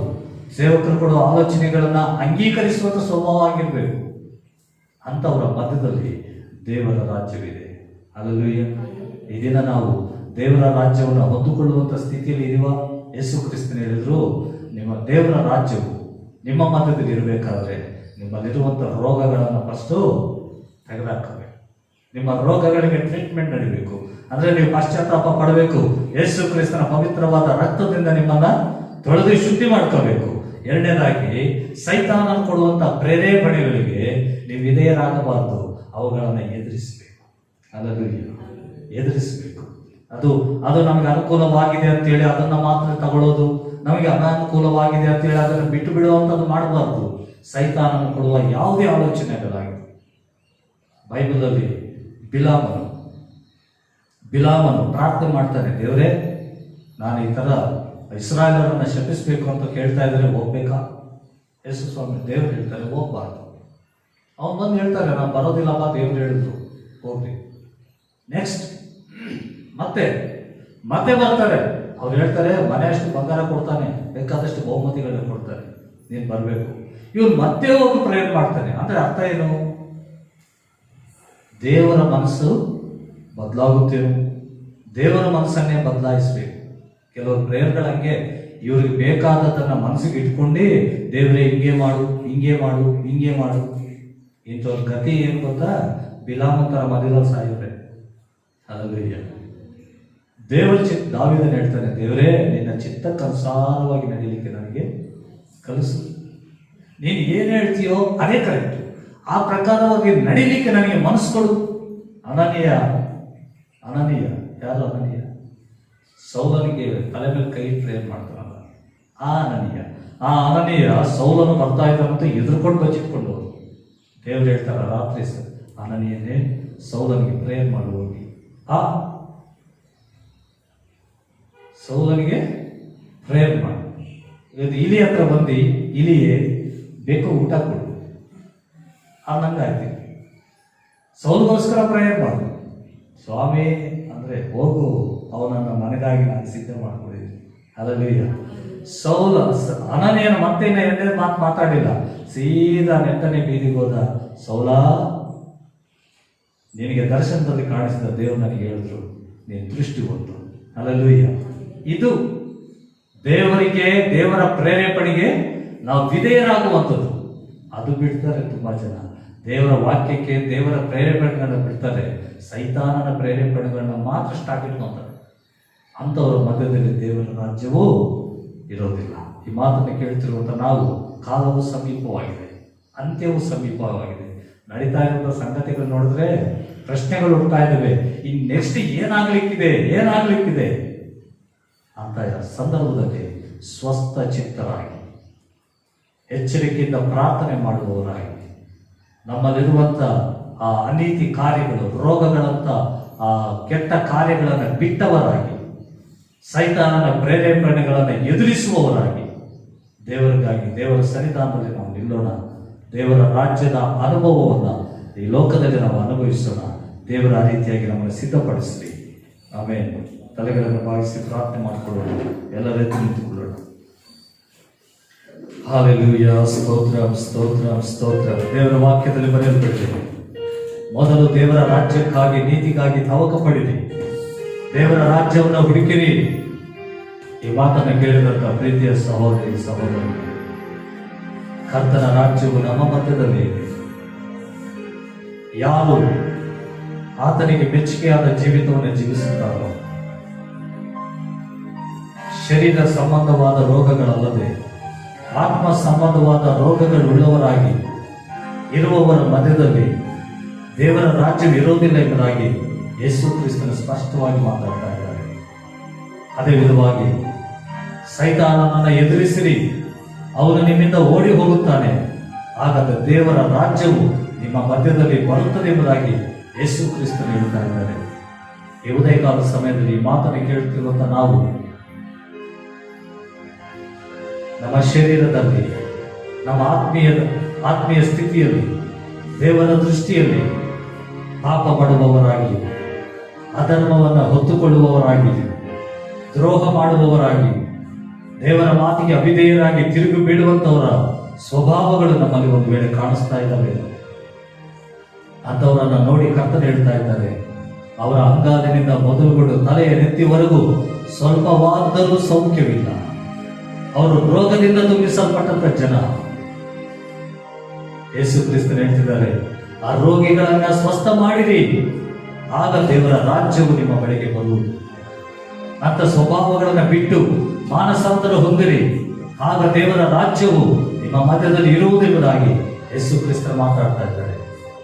ಎರಡನೇದಾಗಿ ಸೈತಾನನ ಯೋಚನೆಗಳು, ಅವನ ಪ್ರೇರೇಪಣೆಗಳು, ಅವುಗಳನ್ನು ನಾವು ಎದುರಿಸಬೇಕೆಂಬುದಾಗಿ ಕರ್ತ ನಮಗೆ ಎಚ್ಚರಿಕೆ ಮಾಡ್ತಿದ್ದಾರೆ. ನಮಗೆ ಅನುಕೂಲವಾದ ಸ್ಥಿತಿ ಎಂಬುದಾಗಿ, ಅನುಕೂಲವಾದ ಆಲೋಚನೆಗಳೆಂಬುದಾಗಿ, ಲೋಕದಲ್ಲಿ ಸಂಪಾದನೆ ಮಾಡಿಕೊಳ್ಳಿಕ್ಕಾಗಲಿ, ಹೆಸರನ್ನು ಹೊಂದಿಕೊಳ್ಳಲಿಕ್ಕಾಗಲಿ, ಅಥವಾ ಮತ್ತೊಂದು ಹೊಗಳಿಕೆಗಾಗಲಿ, ಯಾವುದಕ್ಕಾದರೂ ಆಗಲಿ, ಆ ಆಲೋಚನೆ ನಮಗೆ ಪ್ರಯೋಜನ ಎಂಬುದಾಗಿ ಸೈತಾನನ ಆಲೋಚನೆಗೆ ಒಂದು ವೇಳೆ ಕಿವಿಗೊಡುತ್ತಾ ಇದೆಯೇನೋ. ಬಿಲಾಮನು ಸಾತಾನನ ಆಲೋಚನೆಗೆ ಕಿವಿಗೊಟ್ಟ. ಇಸ್ಕರಿಯೋತ ಯೂದನು ಸೈತಾನನ ಆಲೋಚನೆಗೆ ಪ್ರೇರೇಪಿತನಾಗಿ ಯೇಸು ಕ್ರಿಸ್ತನನ್ನೇ ಶಿಲುಬೆಗೆ ಹಾಕಿಸ್ತಾರೆ. ಅನನೀಯ ಸಭೆಗಳು ಸೈತಾನನ ಪ್ರೇರೇಪಣೆಗೆ ವಿಧೇಯರಾಗಿ ಪವಿತ್ರಾತ್ಮನನ್ನೇ ದೇವರನ್ನೇ ಮೋಸ ಮಾಡಿದರೆಂಬುದಾಗಿ ವಾಕ್ಯದಲ್ಲಿದೆ. ಈ ದಿನ ದೇವರನ್ನು ಮೋಸಗೊಳಿಸುವ ಆ ಸ್ವಭಾವ ಒಂದು ವೇಳೆ ನಮ್ಮಲ್ಲಿದೆಯೇನು? ನಾವು ಕೇಳೋಣ, ದೇವರೇ, ಇಂಥ ಸ್ವಭಾವ ನಮ್ಮಲ್ಲಿದ್ದರೆ ದೇವರ ರಾಜ್ಯವು ನಮ್ಮ ಜೊತೆ ಇರೋದಿಲ್ಲ ಎಂಬುದಾಗಿ ಹೇಳಿದೆ. ದಯವಿಟ್ಟು ನಮ್ಮನ್ನು ಕ್ಷಮಿಸುತ್ತೇವೆ. ಇಂಥ ಪರಿಸ್ಥಿತಿಯಲ್ಲಿ ನಾವು ಇರಬಾರ್ದಲ್ಲ. ನೀವು ನಮ್ಮ ಕಡೆಗೆ ನೋಡುವಾಗ ನಾವು ಸ್ವಸ್ಥ ಚಿತ್ತರಾಗಿ ಕಾಣಲಿಕ್ಕೆ ನಮಗೆ ಸಹಾಯ ಮಾಡಿ. ನಮ್ಮ ಬುದ್ಧಿ ಸ್ವಸ್ಥತೆ ಬುದ್ಧಿಯಾಗಿರ್ಬೇಕಪ್ಪ. ನಮ್ಮ ಕಾರ್ಯಗಳು ಒಳ್ಳೆಯ ಕಾರ್ಯಗಳಾಗಿರ್ಬೇಕು. ನಮ್ಮ ಆಲೋಚನೆಗಳು ಒಳ್ಳೆಯ ಆಲೋಚನೆಗಳಾಗಿರ್ಬೇಕು. ನಮ್ಮನ್ನು ಸಿದ್ಧಪಡಿಸದೇ ಬುದ್ಧಿ ಕೆಟ್ಟವನು, ರೋಗದಿಂದ ಇರುವವನು, ಗಾಯಗಳಿಂದ ಇರುವವನು, ಸೇನ ಎಂಬ ದೆವ್ವ ಹಿಡಿದವನು, ದಂಡ ಎಂಬ ದೆವ್ವ ಹಿಡಿದವನು ಸಮಾಧಿಗಳಲ್ಲಿ ಓಡಾಡ್ತಾ ಇದ್ದಾನೆ. ಅವನು ಸ್ವಸ್ಥ ಚಿತ್ತನಾದ ಮೇಲೆ ಯೇಸುವಿನ ಪಾದದ ಬಳಿಯಲ್ಲಿದ್ದಾಗಿ ನಿಮ್ಮ ವಾಕ್ಯದಲ್ಲಿ ಬರೆಯಲ್ಪಡಬೇಕಾಗ್ತದೆ. ಇದನ್ನು ನಾವು ಅಂತ ಸ್ವಸ್ಥ ಬುದ್ಧಿಯುಳ್ಳವರಾಗಿ ನಿಮ್ಮ ಪಾದದ ಬಳಿಯಲ್ಲಿ ಪ್ರಾರ್ಥನೆ ಮಾಡಲಿಕ್ಕೆ ನಮಗೆ ಸಹಾಯ ಮಾಡಪ್ಪ. ಅಂತ್ಯವು ಸಮೀಪವಾಯಿತು, ಎಲ್ಲದಕ್ಕೂ ಅಂತ್ಯವು ಸಮೀಪವಾಯಿತು. ಲೋಕದಲ್ಲಿರುವಂತಹ ಎಲ್ಲ ಘಟನೆಗೂ, ಎಲ್ಲ ಕಾರ್ಯಗಳಿಗೂ, ಸೈತಾನನ ಕುತಂತ್ರಗಳಿಗೂ ಸಹ ಅಂತ್ಯವು ಸಮೀಪವಾಯಿತು. ನಮಗೆ ಸ್ವಸ್ಥ ಬುದ್ಧಿಯನ್ನು ದಯಪಾಲಿಸಿಕೊಳ್ತೇನೆ. ಸೈತಾನನ ಪ್ರೇರೇಪಗಳನ್ನು ಕಂಡು ಹಿಡಿದವರಾಗಿ ಅವುಗಳನ್ನು ಎದುರಿಸುವ ಹಾಗೆ ನಿಮ್ಮ ಆತ್ಮನ ಪ್ರೇರೇಪಣೆಗಳು ನಮಗೆ ದಯಪಾಲಿಸಿ, ನಮ್ಮನ್ನು ಸಿದ್ಧಪಡಿಸಿ, ನಿಮ್ಮ ಬರೋಣಕ್ಕೆ ನಮ್ಮನ್ನು ಸಿದ್ಧಪಡಿಸಿ. ಪರಿಶುದ್ಧಾತ್ಮ ಆನಂದವನ್ನು, ಪರಲೋಕ ರಾಜ್ಯದ ಆನಂದವನ್ನು, ಸಮಾಧಾನವನ್ನು, ಸಂತೃಪ್ತಿಯನ್ನು ಈ ಲೋಕದಲ್ಲಿ ನಾವು ಪಡ್ಕೊಂಡವರಾಗಿ ನಿಮ್ಮ ರಾಜ್ಯಕ್ಕಾಗಿ ನಾವು ಜೀವಿಸಲಿಕ್ಕೆ ನಮ್ಮೆಲ್ಲರಿಗೂ ಕೃಪೆ ಮಾಡಿ. ಕರ್ತನ ಸನ್ನಿಧಾನದಲ್ಲಿ ದೇವರ ಆ ರೀತಿ ನಮ್ಮನ್ನು ಸಿದ್ಧಪಡಿಸಿ ನಡೆಸುವ ಹಾಗೆ ನಾವು ಪ್ರಾರ್ಥನೆ ಮಾಡಿಕೊಳ್ಳೋಣ. ನಮ್ಮನ್ನು ಬಹಳವಾಗಿ ಪ್ರೀತಿ ಮಾಡಿರುವಂತಹ ಪರಲೋಕದಲ್ಲಿರುವ ನಮ್ಮ ತಂದೆಯಾದ ದೇವರೇ, ನಿಮ್ಮ ಪರಿಶುದ್ಧವಾದ ಉನ್ನತವಾದ ನಾಮಕ್ಕೆ ಸ್ತೋತ್ರ ಮಾಡುತ್ತೇವೆ. ಮೊದಲು ದೇವರ ರಾಜ್ಯಕ್ಕಾಗಿ, ನೀತಿಗಾಗಿ ತವಕ ಪಡಿರಿ, ಅದನ್ನು ಹುಡುಕಿರಿ ಎಂಬುದಾಗಿ ನೀವು ಹೇಳಿದ್ದೀರಿ. ಹೌದು ಕರ್ತನೆ, ಈ ಲೋಕದಲ್ಲಿ ಜೀವಿಸುವಂಥ ನಮ್ಮ ಜೀವಿತವು ಆಶೀರ್ವಾದಕರವಾಗಿ, ಸಂತೃಪ್ತಿಕರವಾಗಿ, ಸಂತೋಷ ಭರಿತವಾಗಿ ನಮ್ಮ ಜೀವಿತಗಳಿರಬೇಕಾದರೆ ನಿಮ್ಮ ರಾಜ್ಯವು ನಮಗೆ ಬೇಕೆಂಬುದಾಗಿ ತಿಳಿಸಿದೆ.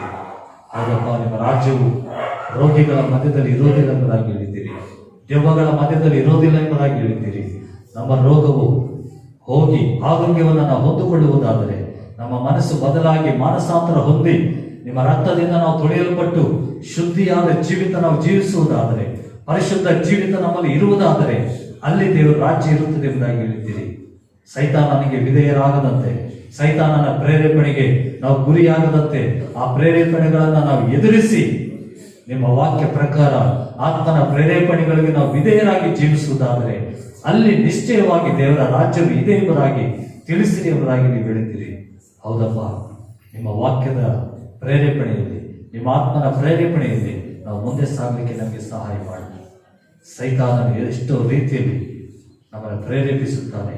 ಆ ಪ್ರೇರೇಪಣೆಗಳನ್ನು ನಾವು ಕಂಡು ಹಿಡಿದುಕೊಂಡು ಅವುಗಳನ್ನು ಎದುರಿಸಲಿಕ್ಕೆ ನಮಗೆ ಶಕ್ತಿ ದಯಪಾಲಿಸು. ಅಂತ ಪ್ರೇರೇಪಣೆ ನಮಗೆ ದಯಪಾಲಿಸಪ್ಪ. ಪೇತ್ರನು ನಿಮ್ಮ ಸಂಗಡ ಇದ್ದಾಗಲೂ ಸಹ ಸೈತಾನನ ಪ್ರೇರೇಪಣೆಗೆ ಒಳಗಾದರೆಂಬುದಾಗಿ ಅದನ್ನು ನೀವು ಎದುರಿಸಿದ್ರೆ ಎಂಬುದಾಗಿ ವಾಕ್ಯದಲ್ಲಿ ತಿಳಿಸಿದ್ದೀರಿ. ಇಸ್ಕರಿಯೋತ ಯೂದನು ಸಹ ಸೈತಾನನ ಪ್ರೇರೇಪಣೆಗೆ ಒಳಗಾಗಿ ನಿಮ್ಮನ್ನು ಮಾರಿಕೊಂಡನೆಂಬುದಾಗಿ ವಾಕ್ಯದಲ್ಲಿ ಬರೆಯಲ್ಪಟ್ಟಿದೆ. ತನಗೆ ತಾನೇ ನೇಣು ಹಾಕೊಂಡು ಸತ್ತನೆಂಬುದಾಗಿ ವಾಕ್ಯದಲ್ಲಿ ತಿಳಿಸಿದ್ದೀರಪ್ಪ. ಸೈತಾನನ ಪ್ರೇರೇಪಣೆಗೆ ಹೋಗಿ ನಮಗೆ ಇಷ್ಟವಾದ ಮಾರ್ಗ ಎಂಬುದಾಗಿ ತಿಳ್ಕೊಂಡು, ಅದು ನಮಗೆ ಸರಿಯಾದ ಮಾರ್ಗ ಎಂಬುದಾಗಿ ನಾವು ಅಂದ್ಕೊಂಡು ಕಡೆಗೆ ಮರಣಕ್ಕೆ ನಾವು ಹೋಗದ ಹಾಗೆ ಸೈತಾನ ಪ್ರೇರೇಪಣೆಗಳನ್ನು ಎದುರಿಸಿ ನಿಮಗೆ ನಾವು ಅಧೀನರಾಗಿದ್ದು ನಿಮ್ಮ ಆತ್ಮನ ಪ್ರೇರೇಪಣೆ ಉಳ್ಳವರಾಗಿ ಜೀವಿಸಲಿಕ್ಕೆ ಸಹಾಯ ಮಾಡಿ. ನಿಮ್ಮ ರಾಜ್ಯವನ್ನು ಈ ಲೋಕದಲ್ಲಿ ನಾವು ಪಡ್ಕೊಂಡು ಆ ರಾಜ್ಯದ ಸಂತೋಷ, ಸಮಾಧಾನಗಳು, ಸಂತೃಪ್ತಿ ನಾವು ಹೊಂದಿಕೊಂಡವರಾಗಿ ಆ ರಾಜ್ಯದಲ್ಲಿ ನಡೆಯುವಂಥ ಆರಾಧನೆ, ಆ ರಾಜ್ಯದಲ್ಲಿ ನಡೆಯುವಂಥ ಸ್ತುತಿಗಳು ನಮ್ಮ ಅಂತರಂಗದಿಂದ ಅವರುಗಳಾಗಿ ನಾವು ಸಿದ್ಧಪಡಲಿಕ್ಕೆ ಸಹಾಯ ಮಾಡಿ. ಆ ರೀತಿ ನಮ್ಮೆಲ್ಲರನ್ನ ಸಿದ್ಧಪಡಿಸಿಕೊಳ್ತೇನೆ. ಅಂತ್ಯವು ಸಮೀಪವಾಗಿದೆ.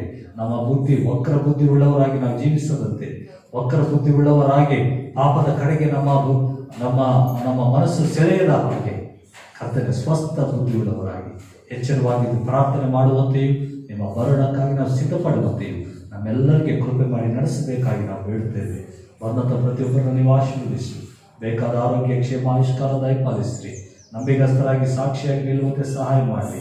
ಪ್ರತಿಯೊಬ್ಬರಿಗೆ ಸ್ವಸ್ಥ ಬುದ್ಧಿಯನ್ನು ಅನುಗ್ರಹಿಸಿರಿ. ಒಬ್ಬರ ಮೇಲೆ ಒಬ್ಬರು ವಿರೋಧವಾಗಿ ಜೀವಿಸುವಂಥ ಆ ಜೀವಿತಗಳು ಯಾರಲ್ಲೂ ಇರದಂತೆ ಒಬ್ಬರನ್ನೊಬ್ಬರು ಕ್ಷಮಿಸುವಂಥ ಸ್ವಭಾವಗಳು ಪ್ರತಿಯೊಬ್ಬರಿಗೂ ದಯಪಾಲಿಸಿ ನಿಮ್ಮ ವಾಕ್ಯಕ್ಕೆ ಅನುಸಾರವಾಗಿ ನಡೆಯಲಿಕ್ಕೆ ಸಹಾಯ ಮಾಡಪ್ಪ. ನಿಮ್ಮ ಮರಣದಲ್ಲಿ ನಾವೆಲ್ಲರೂ ಎತ್ತಲ್ಪಡುವಂಥ ಸಭೆಯಾಗಿ ನಿಮ್ಮ ರಾಜ್ಯವನ್ನು ನೀವು ಮಾಡಿಕೊಂಡು ಬರುವಾಗ ನಾವೆಲ್ಲರೂ ನಿಮ್ಮನ್ನು ಎದುರುಗೊಳ್ಳುವಂಥ ವ್ಯಕ್ತಿಗಳಾಗಿ ನಮ್ಮನ್ನು ಸಿದ್ಧಪಡಿಸಿ ನೀವೇ ನಡೆಸಬೇಕಾಗಿ ಬೇಡುತ್ತೇವೆ. ಇವೆಲ್ಲ ಕಾರ್ಯಗಳನ್ನು ಬಂದಂಥ ನಮ್ಮೆಲ್ಲರನ್ನು ನಿಮ್ಮ ಕಾರ್ಯಗಳಿಗೆ ಒಪ್ಪಿಸ್ತೇವೆ. ಇನ್ನು ಎಷ್ಟು ಜನ ಬಂದಿರೋ ಅವರೆಲ್ಲರಿಗಾಗಿ ಪ್ರಾರ್ಥನೆ ಮಾಡ್ತೇವೆ. ಮತ್ತೊಂದು ಕೂಟದಲ್ಲಿ ಪಾಲ್ಗೊಳ್ಳುವಂತೆ ಸಹಾಯ ಮಾಡಿ. ನಿಮ್ಮ ಮಾರ್ಗಗಳನ್ನು ಅನುಸರಿಸುವಂಥ ಸ್ವಸ್ಥ ಬುದ್ಧಿ ಆ ಮಕ್ಕಳಿಗೆ ದಯಪಾಲಿಸಿ ನಿಮ್ಮ ಸನ್ನಿಧಾನದಲ್ಲಿ ನಡೀಲಿಕ್ಕೆ ಸಹಾಯ ಮಾಡಿ. ವಿಶೇಷವಾಗಿ ಈ ವಾರದಲ್ಲಿ ನಡೆಯುವಂಥ ಎಲ್ಲ ಕಾರ್ಯಕ್ರಮಗಳಿಗಾಗಿ ಸ್ತೋತ್ರ, ಪ್ರಯಾಣಗಳಿಗಾಗಿ ಸ್ತೋತ್ರಪ್ಪ. ಆಶೀರ್ವಾದಕರವಾಗಿ ನಡೆಸಿ ನಿಮ್ಮ ನಾಮದ ಮಹಿಮೆಗಾಗಿ ನಿಲ್ಲಿಸಿರಿ. ಬಂದಂಥ ಪ್ರತಿಯೊಬ್ಬರನ್ನು, ಅವರ ಕೆಲಸಗಳನ್ನು, ಅವರ ಕುಟುಂಬಗಳನ್ನು ನಿಮ್ಮ ಕರಗಳಿಗೆ ಒಪ್ಪಿಸಿಕೊಡ್ತೇವೆ. ಅವರ ಪ್ರಯಾಣಗಳನ್ನು ಸಹ ನೀವು ಆಶೀರ್ವದಿಸು. ಎಲ್ಲ ವಿಷಯದಲ್ಲಿ ಸಹಾಯಕನಾಗಿದ್ದು ನಡೆಸಿ ನೀವೇ ಮಹಿಮೆ ಹೊಂದಿಕೊಳ್ಳಬೇಕಾಗಿ ಪ್ರಾರ್ಥನೆ ಕೇಳಿದಕ್ಕಾಗಿ ಸ್ತೋತ್ರ. ತಿರುಗಿ ಮತ್ತೊಂದು ಸಾರಿ ನಾವೆಲ್ಲರೂ ಈ ರೀತಿ ಸೇರಿ ನಿಮ್ಮನ್ನು ಸ್ತುತಿಸಿ ಆರಾಧಿಸುವಂತೆಯೂ ನಿಮ್ಮ ಸನ್ನಿಧಾನದಲ್ಲಿ ಪ್ರಾರ್ಥಿಸುವಂತೆ, ನಿಮ್ಮ ವಾಕ್ಯವನ್ನು ಧ್ಯಾನಿಸುವಂತೆ ಕೃಪೆ ಮಾಡಿ ನಮ್ಮೆಲ್ಲರನ್ನ ನಡೆಸಬೇಕಾಗಿ ಯೇಸು ಕ್ರಿಸ್ತನ ನಾಮದಲ್ಲಿ ಬೇಡಿ ಹೊಂದಿದ್ದೇವೆ ತಂದೆ. ಆಮೆನ್.